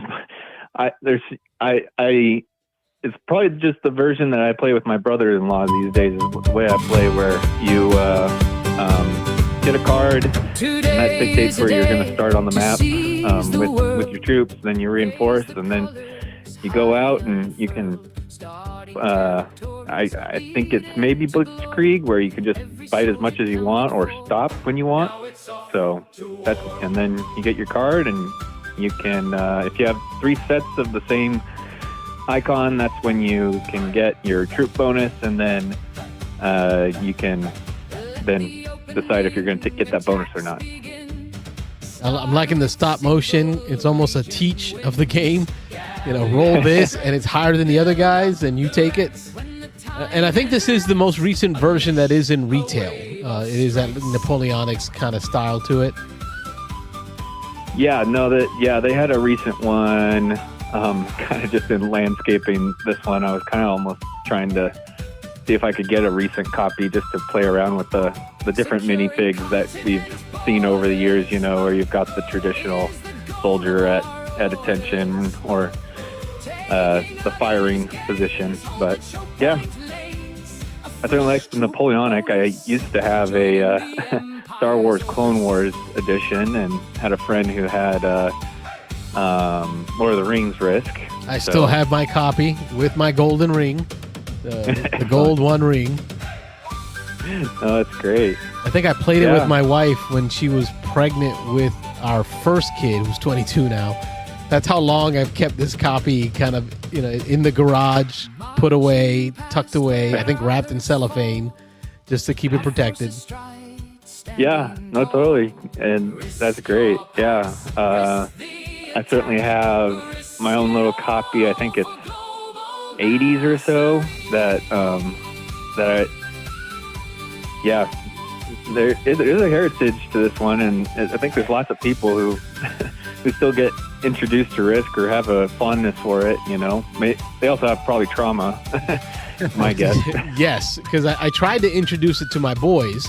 So as my boys got a little older, we introduced it to my number 1 and number 2. I got 5 kids, so I got like 1 out of 5 and 2 out of 5. We introduced it to them. I went with the Risk Legacy. That's the version I ended up going with. And all I remember is one of the kids storming off, crying and yelling. And I think that was the last game of Risk that we played together as a family because it was a very negative experience for them. Yeah. No, I think you nailed it right there then. Yep. And certainly it's just those long hours of putting in the time of moving, swarming the board, and then seeing all that work undone by dice rolls or just by your fellow table players ganging up on you at that moment. Now, have either of you guys played Risk 2210? I saw it played many times when I was at USF, back when USF had the college. Yep, down in the basement. I was probably one of the guys playing 2210. We may have met that back then. This was the 2000s, early 2000s. 2000, 2001, 2002. Yeah, that was 2000, 2001. In the basement of the Marshall Center back at USF. I would just go visit, and I really didn't know anybody, so I would kind of just sit quietly and watch and listen. And I never got in on the game, but I watched many games of it played there. We played 2210. We played Diplomacy. We played Supremacy. We've been around each other, Wayne, so much growing up in Tampa, and it wasn't until this last 5 years that we actually met, which is crazy. That is crazy. So like we know a lot of the same people. Yeah. Caleb, have you ever given 2210 a shot? I have not. I've kind of been wading through a bit more of the modern board game scene. It's just kind of the just learning. But yeah, what's 2210 got going for it? So it's futuristic. So it's like you have like laser troopers, and you have like sky and there's the moon too. So like you can like leave the Earth and colonize the moon, and you can fight on the moon too. So it's got this like double board where you're kind of still fighting over, and then there's underwater cities. So it kind of eliminates. You can't really turtle in Australia because there's several underwater cities that you can go through to get to Australia now. So you can't. It's harder to turtle. Wow. And then you have the moon, you have the regular map, and then you have kind of underwater. And I think the moon was its own moon board separate from the board, like a round, like a coaster. It might be a coaster. Yeah, a giant one. A coaster. But it was fun. It was probably I think it was the best. There's also like the Risk Underworld or Risk Godstorm or whatever it was. Yes, that's the one I'm thinking of. You're still fighting for the Underworld. You guys go to the Underworld and you fight there, and they can come back and stuff. That was good too. But 2210 was my favorite. I enjoyed that one. Nice. That'd be one to certainly look at. Yeah. A fun little video out there I've seen from a board game. I don't know. He's a bit of a comedian. Is Cam Sandwich. He did like a coverage of like all the Risk board game versions out there, but certainly leaned into all the ones that are pretty silly or are just wild and have funny themes, or just the amount of map that's available to play on. The problem is with dudes on the map. So for y'all listening at home, if Risk isn't going to do it for you, I'm going to have to put you on to what my boy Nick from the Netherlands is playing, and that's Nexus Ops. Like that to me is the quintessential dudes on the map game for gamers and non-gamers together. Like I think you can get gamers and non-gamers, like introduce them to it. It gives you that feeling of Risk with more resource management and less of the kind of built-in derivative strategy that is already well known for Risk. Here's Wayne. Wow, Wayne, look how old those pictures are. Like the resolution on those pictures is so bad. So bad. It came out in 2001, actually, is when it came out. It was taken on a Kodak with AA batteries in it. Yeah. You can see Australia, you got like multiple ways in now because you got the underwater cities, and then you got the board. I probably haven't played this game in 15 years, 10 years at least. Such a good game. Anyway. No, that's great. Yeah. And just in journeying with Risk, I was kind of curious, like some game, this might have been a Northwest game, but maybe it wasn't, because I kind of was talking to some other people online, and they were like, oh, I know that one. But kind of some games that I can kind of just have this fondness from, I'll just say childhood, would be Payday is one. Payday. Sounds familiar. 1974? Not to me. Okay. All right. So it was a roll your dice, and then I think you get a paycheck. It's really, and just deal with life, and so probably that's the fondness. I just like getting a paycheck with little stakes. It's like a 1970s original version. It's got 3,000 ratings already on it, so that's pretty high amount of ratings. So a lot of people have dealt with it before. Yep. And then the other one is the farming game. If you've ever, just curious if you've ever Agricola come across that one. Nope, it's literally called the farming game. Oh, that's innovative. 1979. Nope, I do not know this one. Yeah, that's it. Yeah, I mean, just to kind of talk that one up a little bit. I mean, it's a roll your dice one, but as you're going around the board, you have your planting season on your farm, and you buy your crops that you're going to try to get, and so then you're aiming and hoping with those dice rolls that you'll land on your harvest season. So if you buy fruit crops, one of the highest yields highest yield crop, you're wanting to land on that, and once you land on that, then you roll again to see what your income is from that.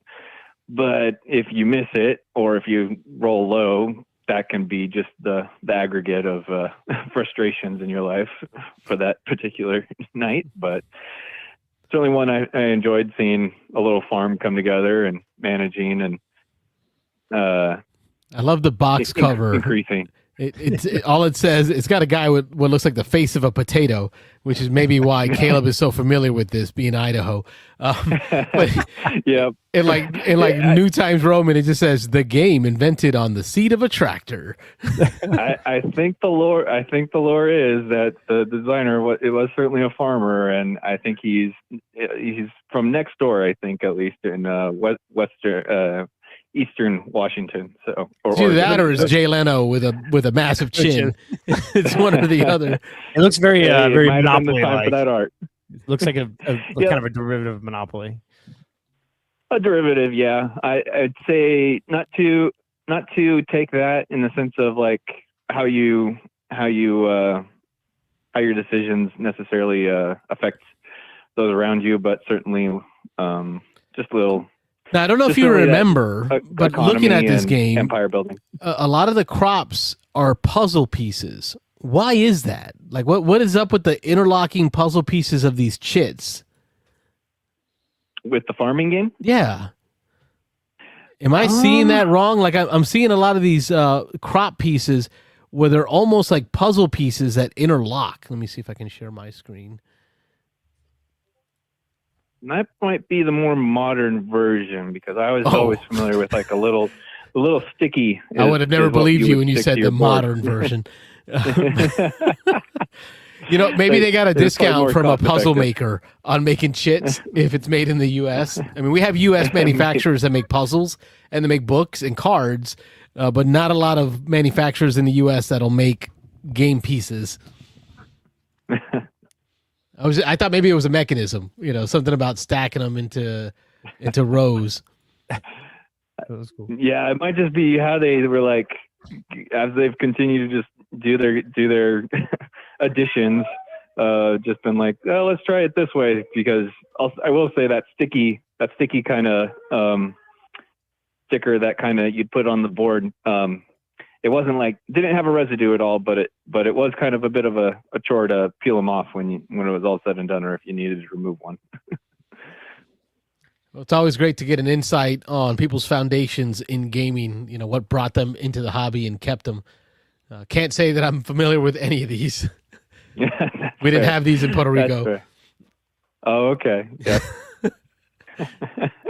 What would have been a foundation, I guess, in Puerto Rico? Dominoes and brisca. I think briscola is what the Italians call it. Scapola, I think, is another way to say it. Scapola. Trick-taking game, right? I mean, yes. Like hearts. It's a Latin culture trick-taking game. Yeah. Nice.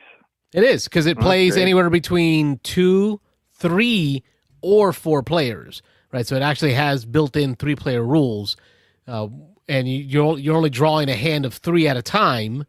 You'll play a trick, and then starting with the winner of the trick, draw again. And only certain cards have value. So you don't have to follow. It's a game where it's not a must follow. So you're really trying to plan your hand to play out the point scoring cards from your hand at the right time, or hang on to a strong card in hopes of being able to steal it from someone else because it provides more points. So it's good little twist on trick taking. But it's what my mom grew up playing with her parents when she was a kid, and it's what I learned as a kid. That's great. Yeah, my wife's at least signature family one is cribbage, is hers and her family's. It's interesting. The game shop owner here in Tampa, our local game shop, Armada Games in Temple Terrace, which is little, what do you call it? Suburb, small city next to within Tampa, like it's surrounded by Tampa. Yeah. But the Temple Terrace game shop, that owner, I think he keeps a cribbage board on him at all times in his like regular pack and cards. Like that's what they grew up playing and still to this day loves to play. No, it's great. Yeah. Certainly being able to connect with her on that. Like we certainly pack that on our vacations, and we have a quiet moment that might be what we get to pull out. I found this. You might be interested in it. If you're not watching now, go back and watch later. I'm going to put it up on the screen here. This cribbage holder scorekeeper that I found on Amazon. It's like faux leather. Pops open. The cards are held in there, and then I use it for regicide to hold my regicide game. But it's got these MDF laser cut dials for your scores, and then it's got a 60 marker on it. But it puts everything inside of this little fancy card holder, and then it just makes it about just a little bit thicker than a basic deck of cards. So you have a 2-player way to score cribbage right there in your pocket. I like it. So it's a cribbage pocket. I found it on Amazon, but I use it for regicide to track the health of the bad guys. Nice. Yeah, those modular little the modular board game pieces that can just translate game to game, little cups, little. And whatever I can use to help keep games with me at all times, make it easier to play. Well, that used to be, I don't know, I think you said you've gotten into gaming recently, but I don't know if you've ever heard of cheap ass games. But that was their whole shtick, was you bought a game from this company, Cheap Ass Games, and they basically just give you the rule set. And they know that around your house, you're going to have dice, you're going to have probably sorry pieces and pieces from other games. And so they would tell you, hey, if you have these games, these are the pieces you need to play the game. And here's the board and here's the rules. And it would be really cheap because it would just be a rule set with a board, and you can go find the pieces around your house because you're going to have those pieces laying around. And that was the whole shtick of that. They're coming back, I think, soon. I think so. I think I had heard them in the last year. Yeah. Good. Yeah. And it's fun to say. Cheap ass games. I will say I've been around board games for probably at least this heavy into the board game hobby for about 6 years at any rate. So yeah. Cheap ass games is like long ago. They're like 10, 15 years ago when they were big. But they were the original Kill Dr. Lucky was a good one. It was a good example of that, which is a great game. So anyway. Thank you, Caleb. You made it continue to make it a call-in show each time you call in. For the folks at home, Caleb is doing the videos on board games in the background. It is music and music videos that tie into different board games that provide some ambiance or just fun to watch on a regular basis. He's doing some great work there. Check him out on YouTube. Thank you very much. You guys have a great night. Thanks, Caleb. Good night. Night. So we got Aaron Clark saying Payday was a favorite of mine as a kid. So that must be like a Midwest to Western game, like euchre. It had like 3,300 reviews, ratings on it. That's pretty high for a BGG. Yeah. It's 4.9 on those. So I'm not saying they're good ratings, but it has been rated. Man, other than like Monopoly and Sorry and Family and all the traditional ones, I mean, really it was like Risk, Axis and Allies. Those were the big ones. Oh, another call. Hey, look at this. Beansanddice podcast. State your name. Where are you calling from? Hey, it's Cody from Alabama. How's it going? Cody, Kerner, Yes, yeah. Ner. The K is silent. No, the teachers get it wrong all the time. The kids get it right, but. Welcome to the show. You have I heard there's a fun story that you were holding on to. First of all, what a night for calls, right? I know, isn't that great? A lot of calls, definitely. Putting number 5 on the board. Awesome, yeah. Definitely. So number one,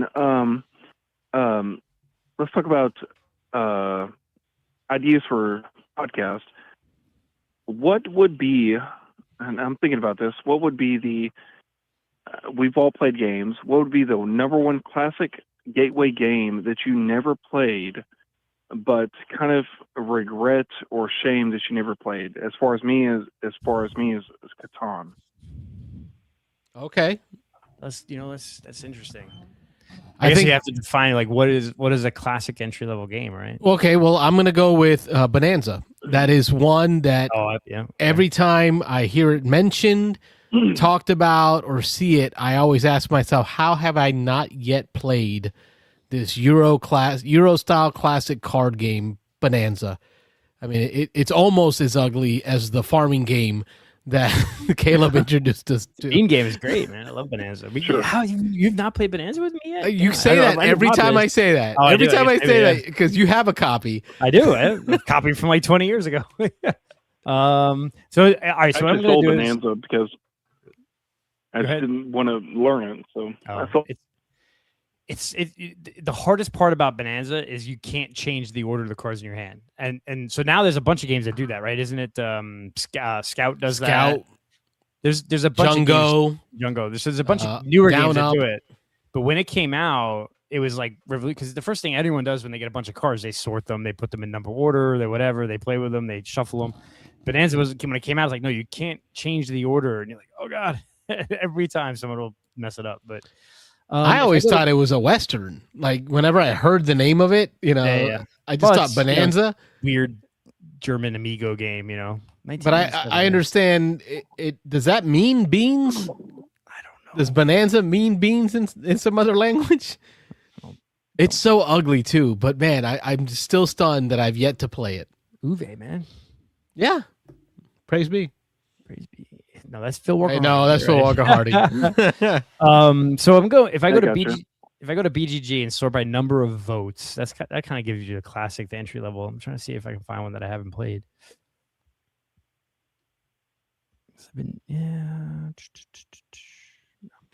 I gotta figure out how to do that. I'm on the BGG right now. If you go to games, and then browse all games. This is an interesting way to look at it. Then click on number of votes. The number of votes. Yeah, okay, number of voters. Twice. Sort it twice. And it'll bring it. Yeah. So that's to me, this is the true top 100 games, I think, because this is the games that have the most votes. Whether they like them or not, more gamers have played this. And guess what, Cody? Guess what? Number one, what? Catan. How have you not played this? Carcassonne. Until recently, it would have been Carcassonne. I literally just entered Carcassonne today into my BG Stats app. I don't recall ever playing it. Rob, I think I may have played it once with Rob at his house decades ago, but this was definitely not a game I played until this week. Thanks to the digital version, it got me to bust out the box. The actual physical copy that's been on my shelves for years, and play it in solo mode. Yeah, we're driving our family down to Jacksonville because her parents stopped at a rest stop, and then we're getting gas, and this guy opened up his trunk, and all I see is, and there's a black box, and I'm not familiar with Catan, but I was like, oh, okay. He had like 4 boxes of Catan, so I was like, I have not played that yet. Was it like a dealer? Like he pops open his trunk and he's got like board games. Hey, bro, I don't know. You want some promo cards? I got the foil. And then number 2 subject is what top 3 mechanics do you guys not like? Like what do you like the least? Sam Healy actually said he doesn't like real-time games, and he doesn't like when you put your hand in a bag and, you might pull something that might be $1 or someone else might pull something that might be like $10 kind of deal. Instant gratification. Don't I like? I don't necessarily like negotiation games. Okay. So what's funny is I showed up to the game day and Moonrakers or okay, makes sense. Cosmic Encounter, where you're not trading like physical resources for Catan, money. Yeah, like Catan you're actually negotiating to try to get something done. Right. Yeah, and it's like it works well for a while, but then it sometimes drags the game on. And like every time I played in Moonrakers or Cosmic Encounter, it always comes into a king making at the end or just a because that one time 5 years ago when we played that one game, you didn't give me that piece I needed to. So I'm not going to help you win this game today. Right. That kind. Yeah. But there are some negotiate like Catan. You can negotiate trades. Diplomacy is a game all about negotiation, but that's like the purpose of that game, and you really are trying to kill everybody because it's diplomacy. But yeah, like games like Moonrakers and Cosmic Encounter, not for me. For me, it's going to be bidding games where you lose the bid, even if when you lose the bid, you still lose your money. I don't know how to say that.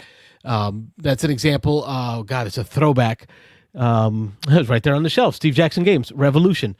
That is an old one. But you would blind bid, and then we'd go around to the different town folk that you were bidding on. So you're bidding for like the favor of the mayor, the favor of the barkeep, the favor of the innkeeper, etc. And then we all pull our blinders off, and you try to figure out who bid the most for each of those characters. And whoever did gets the benefit of that character. Everyone else loses their money. So it's like there's this real, like, no matter what you bid, you're going to lose it. And that stinks. And then even more than that, still on bidding, so still one mechanism, bidding when it's in a closed economy. So if I bid on something, but the money goes to the other player.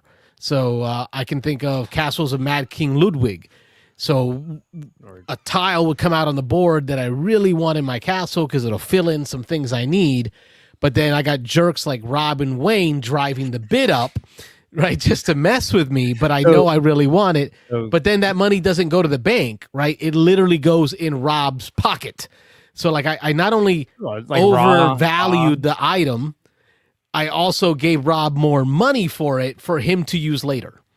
So Raw does that similar, but like Raw, don't be talking bad about my Raw. I know, or Hollywood Blockbuster, and that also has like a staggered valuation, so I can't go crazy, right? So with Raw, I can only give you my biggest chip, and I got 4 chips depending on the number of players, 4 or 5 chips, 4 depending on the number of players, yeah. Right.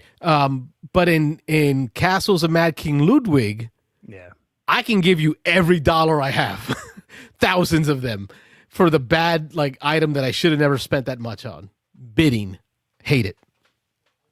I got you. Like on QE, the one where you can bid the ultimate millions of dollars, do they lose on if they're not winning? If that makes sense? I want QE.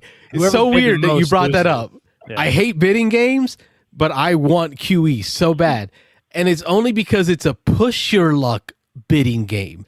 Meaning, Wayne, you can bid whatever you want for anything, but you lose if you were the person that spent the most money. Right. I love that. That's push your luck to me. Bidding with push your luck. Carlos just doesn't like bidding because he doesn't know how to evaluate things. Like he doesn't know the value of things. Yeah. I mean, look around me. Look at all the poor decisions I've made in my life. Side note, I found out about a cool game called Loaf, L''OAF, and that's actually a game where it's a French game where you're actually bakers and you're trying to just complete the missions, but not actually do the most work, if you can say. So you're trying to. Oh, I love the double entendre. Nice, yeah. You're trying to do just enough work. You're a loaf, and you're baking. So if you actually exceed on a scale, And there's a whole, like, you can go, if you exceed on the scale and you go high, but you're only going to get 2. And so you want to stay near the 0 line, if that makes sense. Mm-hmm. And there's like little conditions where when you flip over the card, you want to actually get, and this is a different game. It's a group game where you want to actually get a group to complete the mission. So that means you want to get like 25 points of energy or whatever to complete the mission, if that makes sense. And if you fail it, well, then everyone fails. And if you win it, then you actually get the victory points minus whatever the card says. So it's a really cool game. I have not bought it yet, but I'm going to buy it. I like the premise, like the theme of it. Kind of reminds me of what Wayne was talking about with Moonrakers, where we have to complete these missions as a group. The question is, who's on board with me? Like, who can I bring along with me to help complete these missions? But this theme is great. This is like, what do they call it now? Quiet quitting? Quitting the board game. I'm going to do just enough to not get fired. Gotcha. I think the box says, what does the box say on the cover? It says, bakers try to work as little as possible without getting fired. Oh, yeah, definitely. And then the third one was, have you guys ever heard of Kick-Ass, the game, actually? The comic book movie. I've seen that. The board game. Kick-Ass, the board game. I have heard of it. I've never played it, though. It is. Oh, God, it's so tough. That's the Simon games. It's got to have minis, right? Oh, I do remember this now. I saw this at the Simon Expo. I remember this one now. Incredibly tough to beat. It's got the map. There it is. Yep, the map of like the city that you're moving around on. I remember this. Yeah, and it's basically pandemic style where your guys, if you don't beat them, they spread out, and if they go all the way to the middle of the map, you lose, and then so you can beat everything, and there's a whole bunch of things you can upgrade left and right your weapons, and you have your internet hype or whatever, and you have health, and then you can do all that, and that's good and all, but then you have to eventually beat the final boss. I've never made it to a final boss, and what's funny is Simon actually, the next year after they released that, they sent out this pack that's called Mother Russia, and the Mother Russia pack was like 3 or 4 minis, and now it's like $200 to get, and nobody has it, of course. And so it's one of those grail things. But that game is very hard to beat, definitely.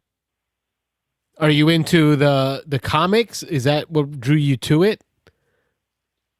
Oh, no, just the actual gameplay. I just bought it on, I can't remember what website it was, and it was like $15. And I was like, let's play it. And when we played, I was like, oh my God, this is almost impossible to beat. And the reason why it's impossible to beat is because after you take your actions, the bad guys take their actions. And normally, you can mitigate it with, I'm going to roll my defensive dice, whatever. Well, they hit you no matter what, exactly. They always hit you. So you have no choice but to try to mitigate it. It's not where like, oh, I'm going to mitigate it and they don't hit me at all. Well, they always hit you. So I feel like it's the schoolyard drug dealer. Like the first one's cheap, nearly free, and then you get hooked, and now you got to go find the $200 promo pack. Yeah, and then the last one would be Doggerland, and that's a hidden gem. It's 7.7 on BGG. A lot of people don't know about it. It's because it was released when who knows whatever was released. But it's definitely an awesome game. It's definitely a 3-hour game. You take your little clan and you move them out, and you try to defeat everything from, donkeys to not stegosaurus, but you got to go get your wolf pelts. Mammoths. Yeah, mammoths. And then it's really cool. in order to do that, you actually have to have the people, and you actually have to have enough storage in your inventory to bring back the items. So there might be times where you actually go out to kill something, a mammoth, but you don't have enough storage to bring back all the items, the fruit or the meat, to feed your family. And it's just really awesome. It sounds like you really enjoy the theme too. Yeah, it's basically Stone Age on crack. I mean, is what they say. That's pretty good. I would say check out Paleo if you like that. I don't even know what to scientifically call it, Neanderthal or that time period. Yeah. Paleo is a cooperative or solo play of same theme, except for you're going to go through these challenges together, and you kind of have to work together to take down the woolly mammoth to get its pelt and food to bring back to the clan. And then you got to deal with the dead bodies of the people that didn't survive. So you got to keep things clean. So you're kind of using your resources, and you start to kind of see a pattern in the encounters as you run through the decks, and you can kind of know, okay, we've had some tough ones. That means some good stuff's going to come. I'm going to go search that path. So if you're enjoying that Neanderthal game theme of doing that kind of work, you can do it in a cooperative version in Paleo from 2020. Gotcha. What's your guys' take on the Queen's Dilemma? It was interesting to hear Dice Tower talk about it, is that it's better than King's Dilemma. I think Tom Vassell had said that in his discussion that I saw on it. I know Rob played King's Dilemma with a friend from work, one of our friends from work. Rob went over there and played with his family for a while, and he continued to describe it to me. The idea of it did not draw me in. It sounded like work. I mean, I work in a claims environment, so people call me with problems and I try to fix it. So that's what it felt like. You're the king, somebody has a dilemma, they bring it to you, and you decide how to fix it. Yeah. The Queen's Dilemma sounded better, but kind of not one that I'm looking for. Cool. I actually got a game called Crusader Kings, and that's based on a video game, actually. Mm-hmm. But it's about a 3-hour game where you actually have your dynasty of people, and it's funny because your dynasty is actually trying to build your dynasty of your family and whatever, and it's actually basically a majority, heir or majority takeover, and you build your dynasty by holding your hand in the bag, and you're actually taking out chits, and it will say now you're marrying a wife who is dumbwitted or whatever. And if you have the negative traits, or whatever, it will actually hurt you. And so every time you actually have you pull 7 cards before you do your whole round. And you might do war, you might do siege, you might do tax, you might do, all these different things. And you can do them programming, that's it.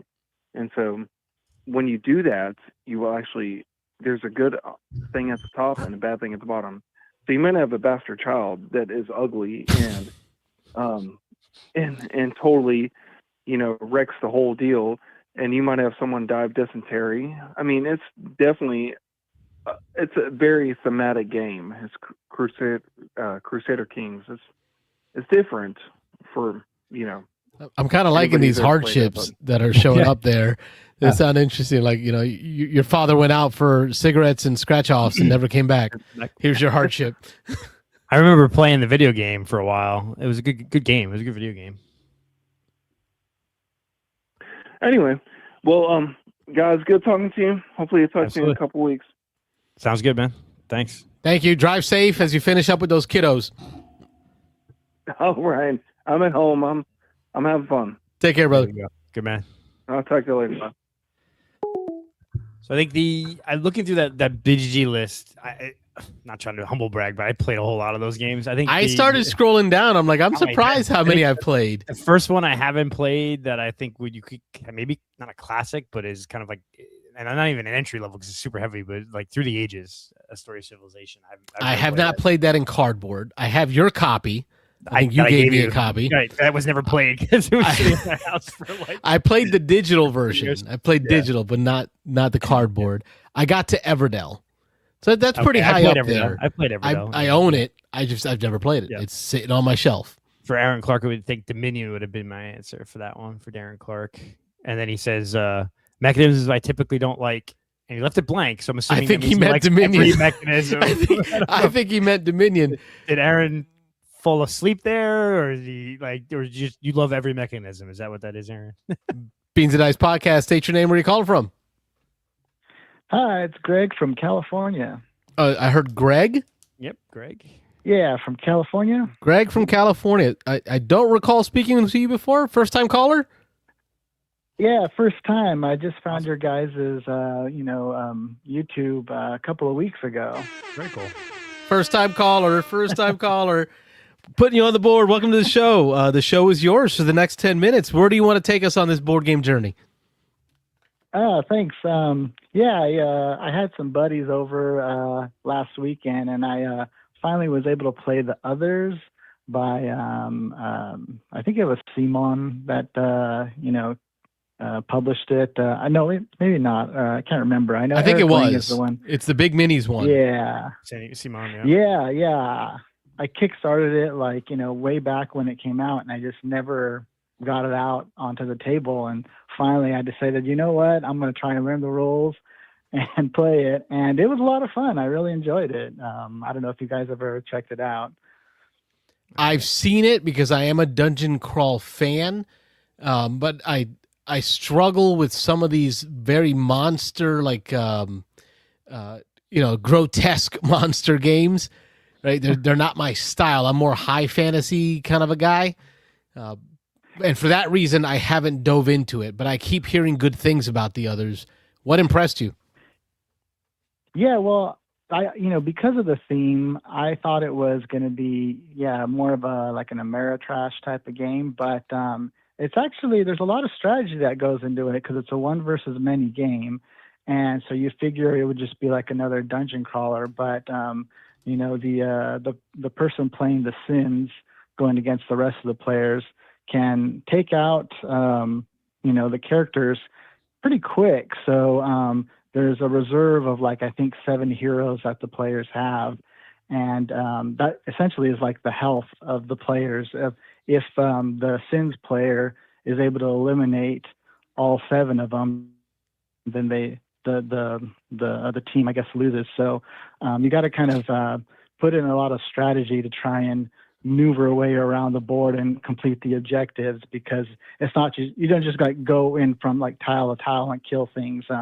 You got to kind of think about your next move. So I was kind of surprised about that because, like I said, looking at the theme and the board, I thought it was just going to be sort of a dungeon crawl, Ameritrash, roll your dice. But the amount of strategy that actually goes into it surprised me. Oh, I'm reading some of the description here. It's talking about, it sounds like a resource management for a corruption resource that helps you, but once you hit too much of it, it says that the darkest secrets may come back to haunt them and tear them from within. Yeah, it's an interesting mechanic where you have health and you have corruption. Those are your 2 stats, and so you can also choose to take additional corruption. So you're sort of embracing the darkness, I guess, and so it gives you a temporary boost. But it's sort of you got to know when to not push it too far, because if you get too much corruption, then it ultimately will hurt you and kill the character. So, deciding when to take it is it's pretty fun. So I know it's probably hard to pick up these days, but yeah, I should have busted it out a long time ago because I really enjoyed it, and it's one of those things. Like I said, one versus many. I don't really get to the table a whole lot because one person has to be an expert in it. Right, exactly. And so I didn't want to take on that role, but I finally decided to do it. So it was a lot of fun. This one's been around since they were Cool Mini or not. I mean, they've gone through before Simon. They've gone through 17 iterations of is it come on, is it Simon, is it Cool Mini or not, is it whatever? So it's been around. Right. It's like a hipster. I knew when they were cool mini or not. Yeah. Do y'all remember when it was a website? Do you remember the cool? No, the Cool Mini or Not website where you would take a miniature you painted, right, and you would post it on there, and people would swipe left or right if they liked the mini, and it would give you like up boost based on how you, because it was Cool Mini or Not, and you would like scroll through. It was kind of based off that Hot or Not website back in the early 2000s, where people would post pictures of themselves. So like Pablo here in the comments. That may make sense now, yeah. It does, yeah. So Pablo in the comments are saying they heard that the base game of this only comes with 2 of the 7 deadly sins. So that makes sense with Simon or Come On or Cool Mini. How else are they going to gouge you? Gouge you for, the 50 million expansions, right? So I'm sure that's the case, yeah. Now, I am a dungeon crawl fan, so Greg, when it comes to the 7 on in the hopper total of characters you have, so you're saying that when one dies, they tag a new one in? Yeah, so like if you're playing with 4 players and then one person sort of the sin character, the 4 players each have a character, and then there's 3 in reserve, so a total of 7 heroes that you can. Oh, that's right. Each of the baddies is representing one of the 7 deadly sins. Mm-hmm. Yeah, that is pretty cool. And then cool. If you kill one of the characters, then they can pick one of the 3 remaining characters to sort of like spawn in and from their reserves. But what about character development and leveling up? How is it done in that game when it's expected they're gonna, live, die, and Valhalla, Mad Max style? Yeah, you can get upgrades, and then when you die, you can kind of transfer those upgrades. But yeah, that's one thing I had to tell my friends was like, don't get too attached to your characters because they are going to get killed. So, and actually, I only killed a couple of them, so I wasn't doing too well. But yeah, I think it's expected that they are going to die. But like I said, when they do die, any upgrades that you've built up, you can transfer over to the new character that you spawn, I guess, to kind of keep them leveled up, so you're not like bringing in a character that's like really weak. So yeah, very cool. I'll recommend Massive Darkness 2nd Edition, same company, Simon. If you haven't heard of it or had a chance to play it, seek that one out. It does the dungeon crawler fun in scenario, so it's not campaign, it's scenario, but it's almost like Diablo.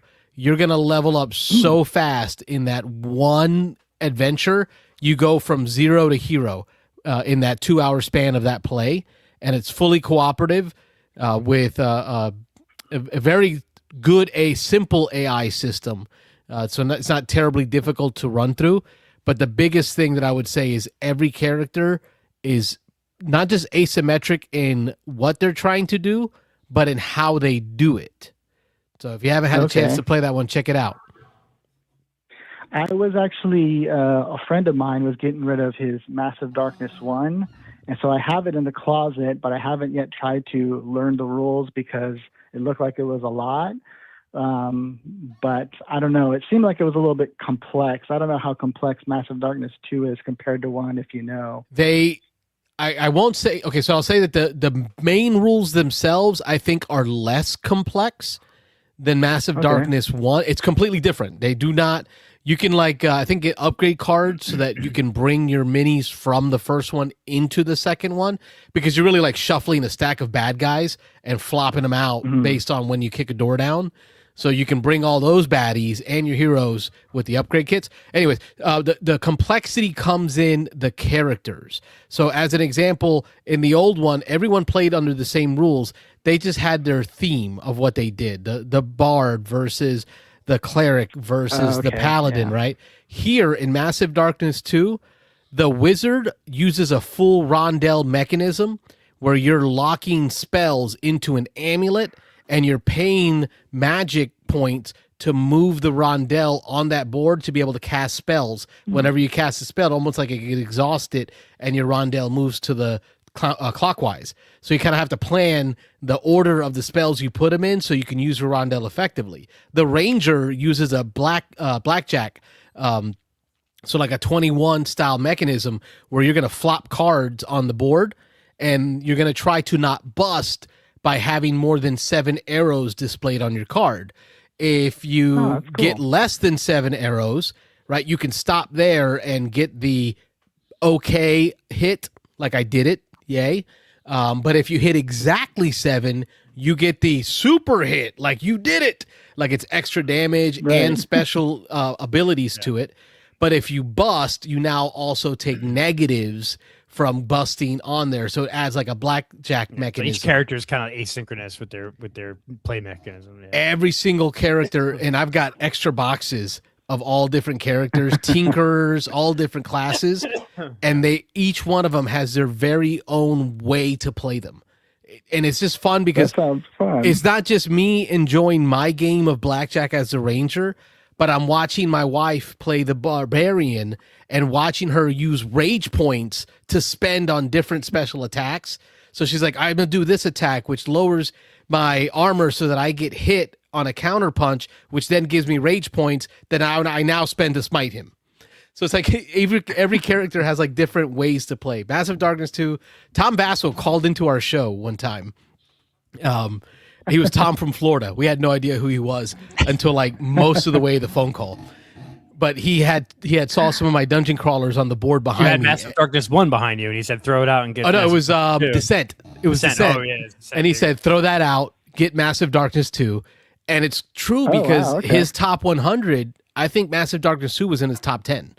Still to this day. What's the teach like on that? Because I know something like Root, the teach, it can take a long time because you're having to go through every character to teach them basically a unique set of rules. So it's not hard. I played it with wifey and the kids, and I was able to get, because as the evangelist, which I'm sure you are, you'll understand the rules pretty easy. If you've played others, you're going to figure out Massive Darkness. And like 2. with Root, there's your power is just asynchronous, and there's a ton of craziness there. And then how they interact in Massive Darkness, you're all a team. You're all working together. Yes. So your asynchronous powers don't have to interact with each other as much. It's kind of just you're playing your power. Yeah. And if they have questions, they can ask you because they know that you've got their best goal in mind. You're going to offer suggestions like, hey, Christian, you're the paladin. Can you drop that aura that gives me the healing on that room? Because I plan to run in there, punch them, but I'll get punched back, right? So you kind of plan the strategy. And it's not, I don't know if the others uses room-based movement or if it uses square-based movement, but here it's room-based. So movement is simple. Yeah, it's room-based, yeah. I love room-based movement. I remember Descent was square-based. It can get really monotonous, and I'm going to move 4 hexes here. And I'm going to flank that guy. It's nice. It's tactical, but it slows the game down. Here, you're running from door to door. And then it has this, Massive Darkness 2 has this forging mechanism where certain parts, like waypoints in the game, will have a forge. And you're going to be collecting items. I said Diablo, right? Like you kill someone, you steal all their loot and their weapons, right? You just steal them. And then you eventually get to a forge and you can combine weapons into epic weapons, right? Like it has like a recipe card, like this many rares and this many epics will get you an ultra weapon, right? So like you're just trading them in for like even more super cooler stuff. I got to play that again. I had it on the table just a few months ago. It was on the table. I was running through it solo all over again. Yeah, definitely. I think I will have to check that one out. Yeah, that sounds like a lot of fun.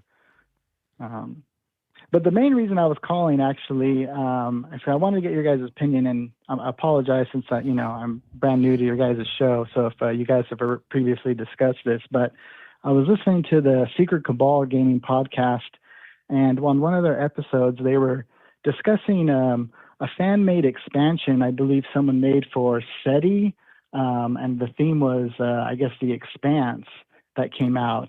If you just Google like Expanse fan-made SETI, you'd probably be able to find it. And they were discussing sort of, because I guess what happened was the publisher basically kind of put a cease and desist on them because I guess the fan made expansion was really good. I mean, it obviously, it uses sort of an IP from the Expanse, but I guess it looks pretty professional, and they were discussing basically that whether publishers should be allowed to kind of tell people to stop making fan-made expansions. Now, obviously, if they're charging people or collecting money for it, they went and said, that's probably wrong. And I believe on this guy's page, he was giving it away for free, but he did have sort of like a tip jar. Yeah, like a buy me a coffee. Yeah, so that's kind of like a little shady, I guess, right there. But they were kind of coming down on the side of because it's so good, customers might get confused, and so it's sort of the publisher's prerogative to basically allow or disallow fan-made expansions. So I was kind of curious what your guys' thoughts on. I haven't gotten to that episode. I'm kind of backlogged on my Secret Cabal episodes right now. Yeah. Okay. So that's cool that one's coming. I've caught up to that. Yeah, I've caught up to that. My thoughts are this: I don't think that a company can protect the mechanisms of a game. So I'm uncertain as to what this, and I'm finding it on BGG. People talking about this Expanse. I love SETI. It's on the top of my rankings board. If you're not familiar with the show, check out the first episode of each month. We update our rankings board. SETI's at the top there. Okay. But the idea that someone is doing a separate version of it that doesn't copy the artwork or the words used by CGE, the publisher of SETI, I didn't think that could be something they can go after them. However, I also understand that a company can sue anyone or threaten to sue anyone for any reason, and that alone is enough where I can't afford to defend myself to prove that you can't do that. Yeah. So I'm just going to put it away because, I got kids to feed. So that's not cool either. That's very Games Workshop level of Magic the Gathering sending the Pinkertons to your house level of narcissism. Yeah. Well, I mean, you can't copyright mechanisms. Yeah, but, that's what I thought. But you can copyright the game theme, right? So if you're retheming the game, to me it's like I think where they went wrong was having the tip jar, right? You really can't if you want to create fan created content. Unless you change the game greatly, I think isn't it like Jamie Stegmaier from Stormar Games, doesn't he have a thing if you want to create fan created content, contact him and he'll say yes or no to it, but you can never charge for it, right? And that's a big thing. Yeah. And I think that's really if that person that made the Expanse themed version of SETI, great, but where if they never charged for it and there wasn't a tip jar, I think they probably would have been like, it's fine. It's really cool. Right. Or maybe they would have reached out to him and be like, hey, maybe we'll try to get the IP again, hard to get the IP, and incorporate it and come out with a SETI expansion for Expanse or something like that. But I think that the tip jar blatantly on the website is where they went wrong. If you put up fan content and if someone really wants to give you money, they'll find you and give you money, right? I think, but you here's my free content. Oh, and here's my tip jar. Venmo, PayPal, or Cash App, Beansanddice, right? That's a great place to send a tip. Right. Yeah. No, but I think that's the biggest thing. If that wasn't literally right on the website, then probably he wouldn't have gotten the cease and desist. But there's also some really good stories out there, Greg. Wayne brought up Jamie Stegmaier, his game Scythe. There was a dad out there who made a My Little Ponies version of it, full on cards, board, everything, My Little Ponies. Jamie Stegmaier loved it, contacted him. He's the designer of My Little Scythe. So the publisher worked with someone who was such a fan of the game they have that they put it into an IP that they could not use, but they were able to create a game for kids, My Little Scythe, based on what this person created. It could have ended up better than just a cease and desist. But the part of the thing was the guy who created My Little Scythe was giving it away for free. Basically, he created it and boom, and then Jamie said, "Hey, that's really cool. Let's make it a game." Right. So the guy was clearly trying to make money off of his work product, which is fine. I mean, I don't never want people to not make money, but when you are creating a content for a game owned by a company as big as CGE, and you're trying to make money off of it, they're gonna come after you. Yeah, not Pinkerton level, but you know. Who is it? Who did because I know there's a pretty big. That was Wizards of the Coast. That guy accidentally bought a copy of the new Magic the Gathering set before it was released, right? And they sent the Pinkertons to his house. Oh my gosh! Yeah, that was like 3 actual true Pinkertons. Yeah, like they still exist. That's a great question. What are your thoughts on it, Greg? Yeah, I'm kind of with you guys too. And you know, if it was totally free, I think it's almost like it's under sort of like the same as sort of the right to repair. Like when you buy a game, you know, you can't use the IP, but the mechanisms and like the components, those are just like plastic pieces and, you know, cardboard and cards. And if you want to come up with any sort of new mechanisms, and then just like, you know, you let other people use it, I think that's fine. But yeah, I think when you try and start, you know, profiting on it, then yeah, that's you know, you're probably in the wrong there. But yeah, because I know there's a big like a community for like Arkham Horror, the card game, for like fan made expansions, and it's like, oh wow, like some of these are really good. And you know, there's I think Netrunner is a game that's being kept alive. Netrunner, the card game, because of the fan community that continues to come out with sets that you print and play. Yeah. Right. Blood Bowl. Blood Bowl is one of my favorite games. Came out in the 80s. It died for 2 decades. And it was the community that kept it alive with their fan base teams. Right. It's a love letter to the game. Why would they be so? I don't know. Who was the caller we had like 2 weeks ago that was talking about the fan made maps for, was it Clank? With the hex maps for Clank or something like that? Somebody I don't recall that, but I remember someone in the Discord talking about the fan made maps for Heat. So like printable Heat. Yeah, maps. that's what it was. Heat, and there was a couple of yeah. So there's so much fan made stuff. It's crazy. You just can't charge for it. Yeah, and they were talking on the Secret Cabal that this looks professional, so it's almost like, you know, a curse of being like so good at what they did. So you know, if it was just kind of like cheap drawings or whatever, it might not have gotten their attention as much. But this looks like you go to the post, and it's like, correct me if I'm wrong, it's kind of a shame because it's not just one person too. It's like a little collective of art. It's like a group that's doing that.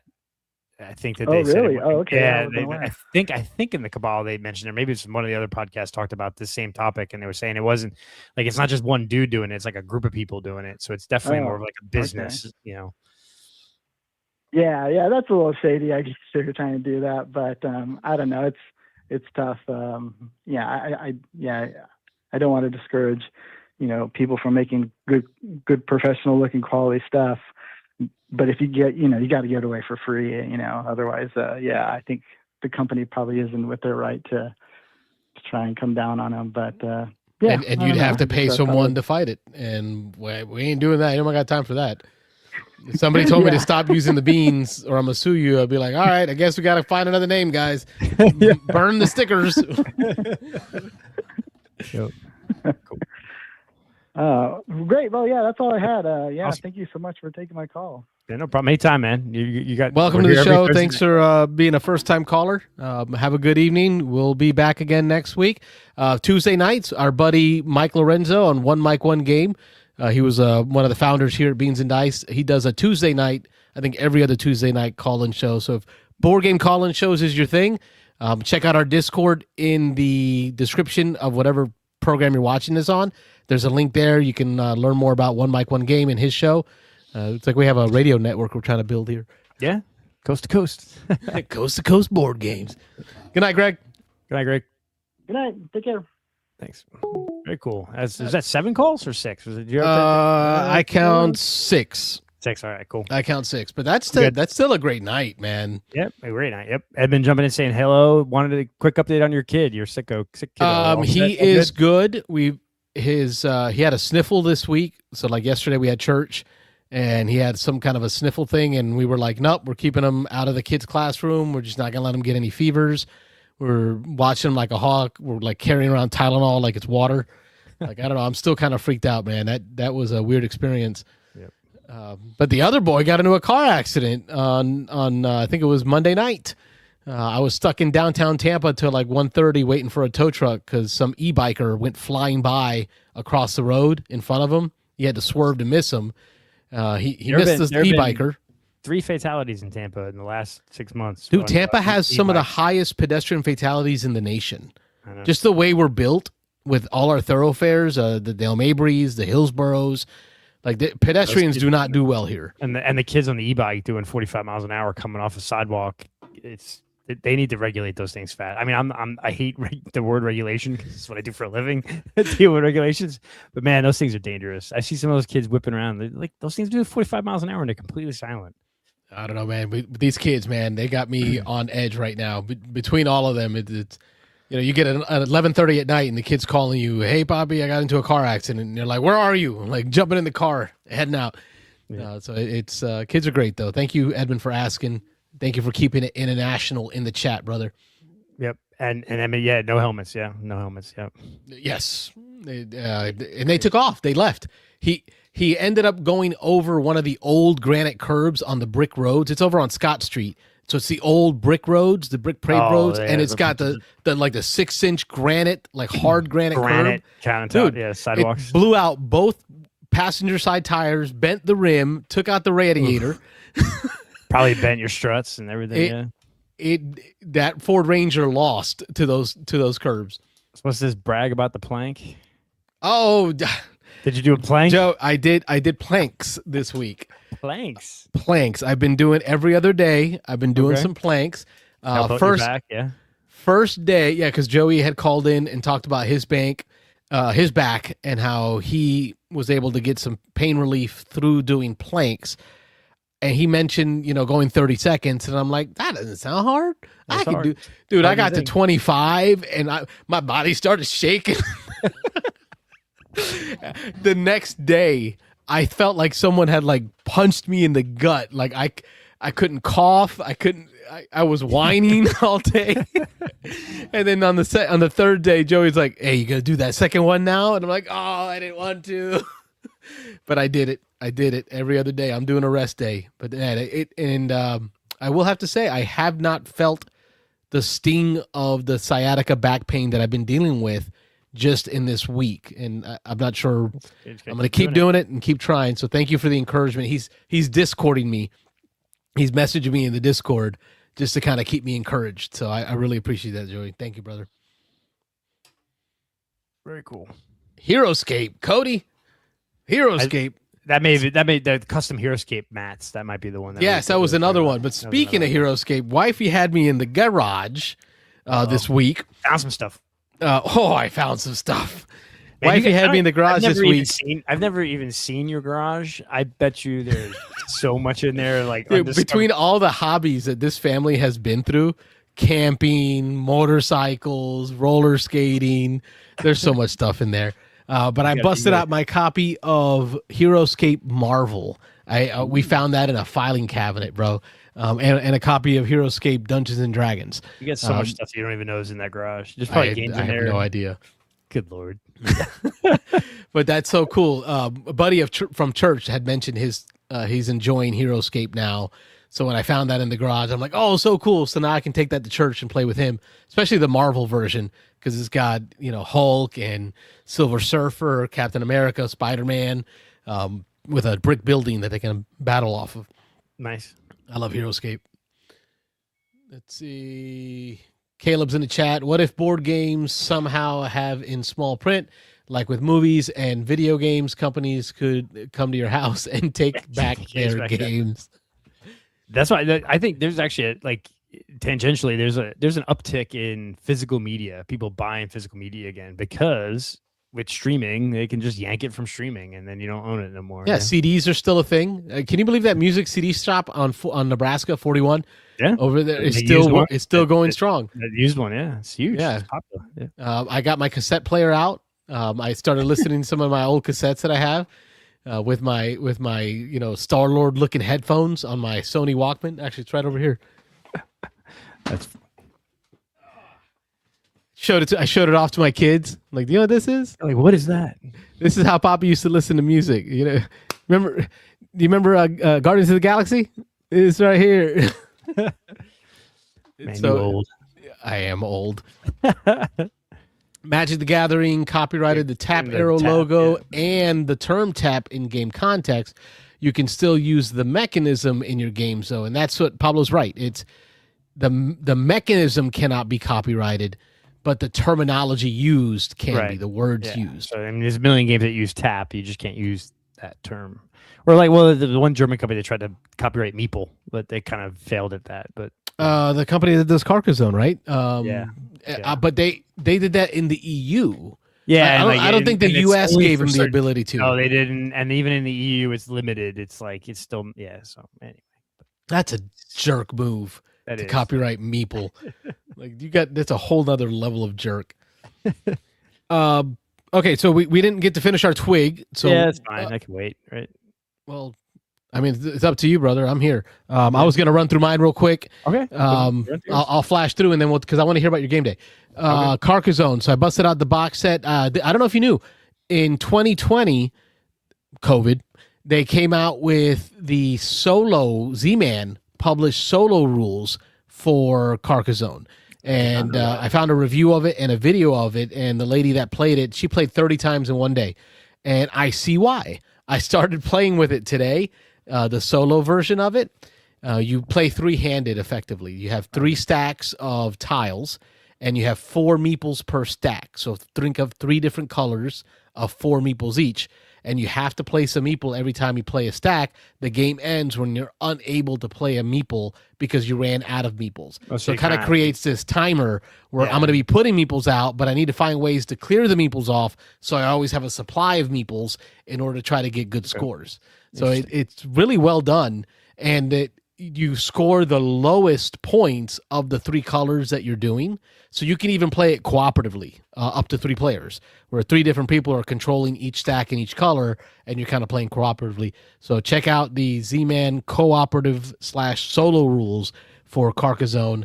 This is my first time really getting into this game, so I'm enjoying that. And then for my haul, I picked up, it came in my pre-order of Unmatched Stars and Stripes America. This is the America version with John Henry, Rosie the Riveter, George Washington, and Wyatt Earp ready to battle in, check this out, I think friend of the show, BJ from Board Game Gumbo, had talked about it. There are 2 playable maps on this one are the White House and the Alamo, which I've been to the Alamo, love the Alamo. I played... Does the White House come with like the UFC set? That's hilarious. That's actually very, very funny. I like that. I think it's the Oval Office for the White House. But that's just interesting that they would do that. I think World War Z, Zombie Side did a White House presidential campaign box.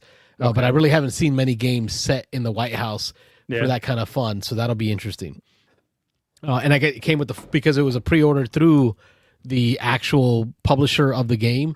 I got a copy of a set of the foil cards. So the cards have the foil embossment. Nice. So it's George Washington, the kind of the promo cards to go with it. So I'm looking forward to getting that one played. And then finally, what I've been busy with is painting Blood Bowl minis. So a lot of them are primed, but most of these I have started painting using the speed sets from Army Painter. So you can kind of see both. So I use the speed pen for all the metal. Nice. And then I use the speed paints for all the colors, like the blues and the yellows and the blacks are all just the washing speed paints. I gotta get back to that. I was maybe like 30% way through painting my stuffed fables. I need to get back to that. That would be a fun paint day type thing. Just kind of, we used to do that here buddies, because I have a paint booth for priming. Mhm. So we did a bunch of priming, and then we just sat and painted for a few hours, just chit chat, Throw on the movie, throw a movie on or whatever. Yeah. or even do a show while painting. That's true. We can just because I got I don't know if you've seen my paint kit. Oh. Have you seen this paint kit before, Wayne? I think I've seen the box. I've just never seen it opened. So Ooh, it's like the scene from Toy Story where they repair Woody. Yeah. So it's all, and then it's got a built-in light setup, light bar that comes here. So this is all lit up. Nice. It's I actually very nice bought paint I setup. bought jeweler's glasses that have a light right on it, and then you can change out the lenses for like multipliers. So yeah, I got my little magnifying glasses. The whole little headset that you sit on, and it's cool. I don't know, I'll show it to you. Yeah, we can bust this out on a show one day. Just talk and paint. Yeah. I'm so slow. at it, That's man. my twig. So okay, your twig for the game day. Well, we went through a couple of games. So the next one we played was 3 Chapters, which is a trick taking game that you haven't played yet, but I think you'll enjoy. And it's it's a trick taking game that has 3 phases. The first phase, you're drafting cards. Wait, the fairy tale one? Oh, you did play it. Yeah, that was fun. It kind of had the fantasy realms piece of it, where you're trying to connect certain characters together because they kind of score off of each other based on the symbols. Yep. There was a draft phase. Then play the tricks phase, and then you have a final scoring phase again, where if you keep some cards that score, you'll score additionally. So we like that one. It's a fun one. It's super fast. Enjoy it. And then the other 2 games that I played were they were okay.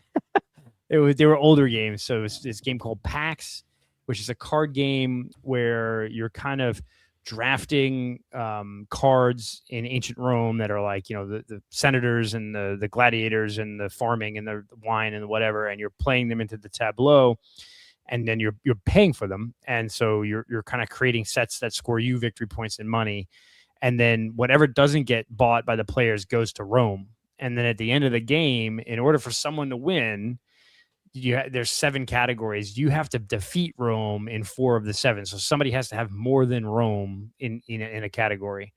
And so if you don't do that, everyone loses. If you do it, then the person with the most victory points wins. It's an okay game. It was that's a weird mechanism where everyone loses or one person wins. Right. Yeah. That is just, I think you mentioned it in Moonrakers kind of a deal. Yeah, that's kind of things. Yeah. So in the chat, Max Burns in the chat. Yeah. Max, when I said I had friends over and we'd sit and paint, Max was one of those friends. Max would be here. His kids would be playing with my kids for the whole day. He and I would just sit and paint minis. People would pop in and out, paint and leave. He is a big historical. There it is, 28 millimeter Napoleonic French infantry being painted right now. He's a huge historical buff. Good to see you, Max. Been thinking about you, brother. I'm glad to see you're doing well. Nice. And then the last game we played at the end of the day was Rob and I played. We're still there with my buddy Bill and a friend, and we played a game called Welcome to Walnut Grove. It is the quintessential like ugly old box game, and you're basically you're building out kind of like your homestead, your farm, your ranch land. I didn't think you could get uglier with your boxes. No, you can't. This is not my game, but it was okay. It was definitely a 2011 game because it was so brutally tight in the first 2 turns. Like the first 2 turns, Rob was just like ready to like rage flip because he's just like this just sucks because. You're moving a kind of ratchet rondelle around the middle there, around the town to take your actions. And then those actions, you can kind of, you see every turn there's 4 seasons. And first season, you're going to lay out some tiles to your tableau. Then you're going to kind of produce goods. Then you got to pay goods. And then you have winter where you got to like burn coal, whatever. And just the resources were so tight. Like the first 3 or 4 turns, you're just barely holding on. And if you don't have enough resources to pay for the coal you need to make it through the winter or the feed, you take a negative 3 points. And then if you take another negative 3 points, that first 3 points becomes permanent. Or you can pay it off. So it's like you're borrowing from your neighbor, but then if you have to borrow again from a different neighbor, they're like, "Oh, really? You're borrowing from someone else before you pay me back? Screw you!" You know, it was such a brutally tight game.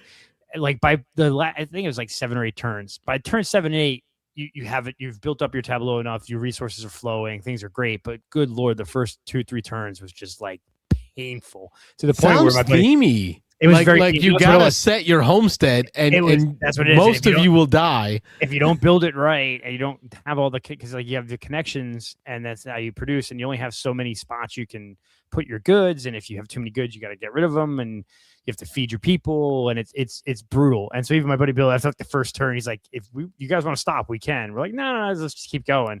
It got better as it went on, but good Lord, the first 2 turns was the tightest, most brutal first 2 turns.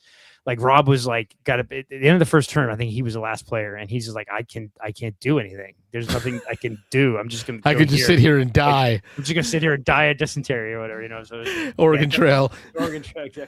So it was rough. It was. But rough that's game, interesting because Rob's a huge Western fan, and he doesn't think there's enough good Western games out there. I'm sure he was excited at the beginning of this. Yeah, a little bit maybe, but then quickly it turned around towards the end of the game. But yeah, it got a little much, but it was okay. It was a, I think it's rated a 7.0. I think that's a little high. I think it's more like a 6.5.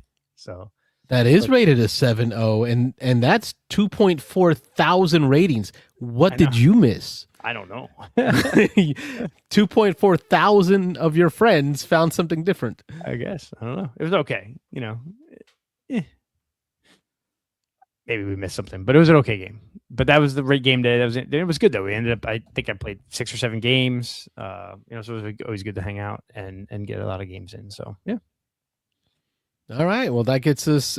I'm okay. So like Wayne and I will plan out a show beforehand. Well, yeah, we have a whole. Right? Rob never joins us with that. Rob does not do any of that. But man, these last few episodes have been awesome because we didn't get to a quarter of it. Yeah. None of the news, none of the OGG, none of the news, barely through the twig because of the phone calls. And please don't stop. Yes, like that makes it a call-in show. So for our new folks that have called in, I think we had 2 new callers tonight. 2 or 3. Right? Did Cody ever call in before? I don't know if he did. I don't think Cody ever did call in, so that could be 3 new callers today. We thank you for joining us on the Beans and Dice podcast, Thursday Night Live call-in show. All the folks in the comments, to the Joeys out there talking about, check out that solo Carcassonne because I know he's a solo fan. Edmund laughing at our jerk moves. We appreciate all y'all in the chat. Please continue to hit the like button. Check out the shorts that come out, the short reels or whatever those are called. Make sure you hit like on those.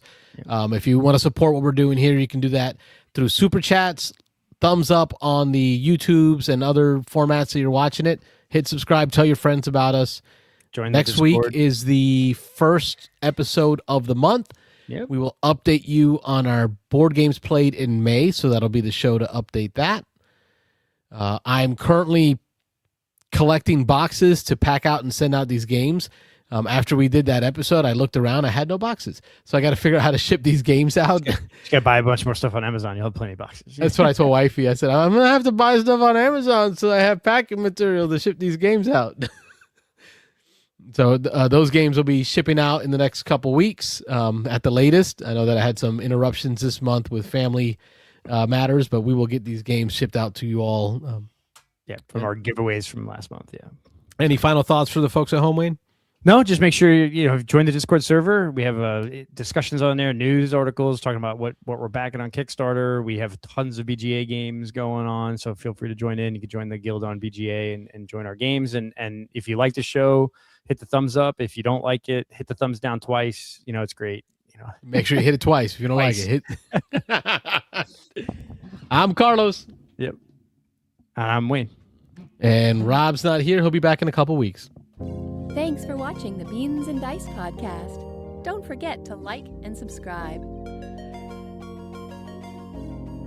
Yeah, I got to fix that background.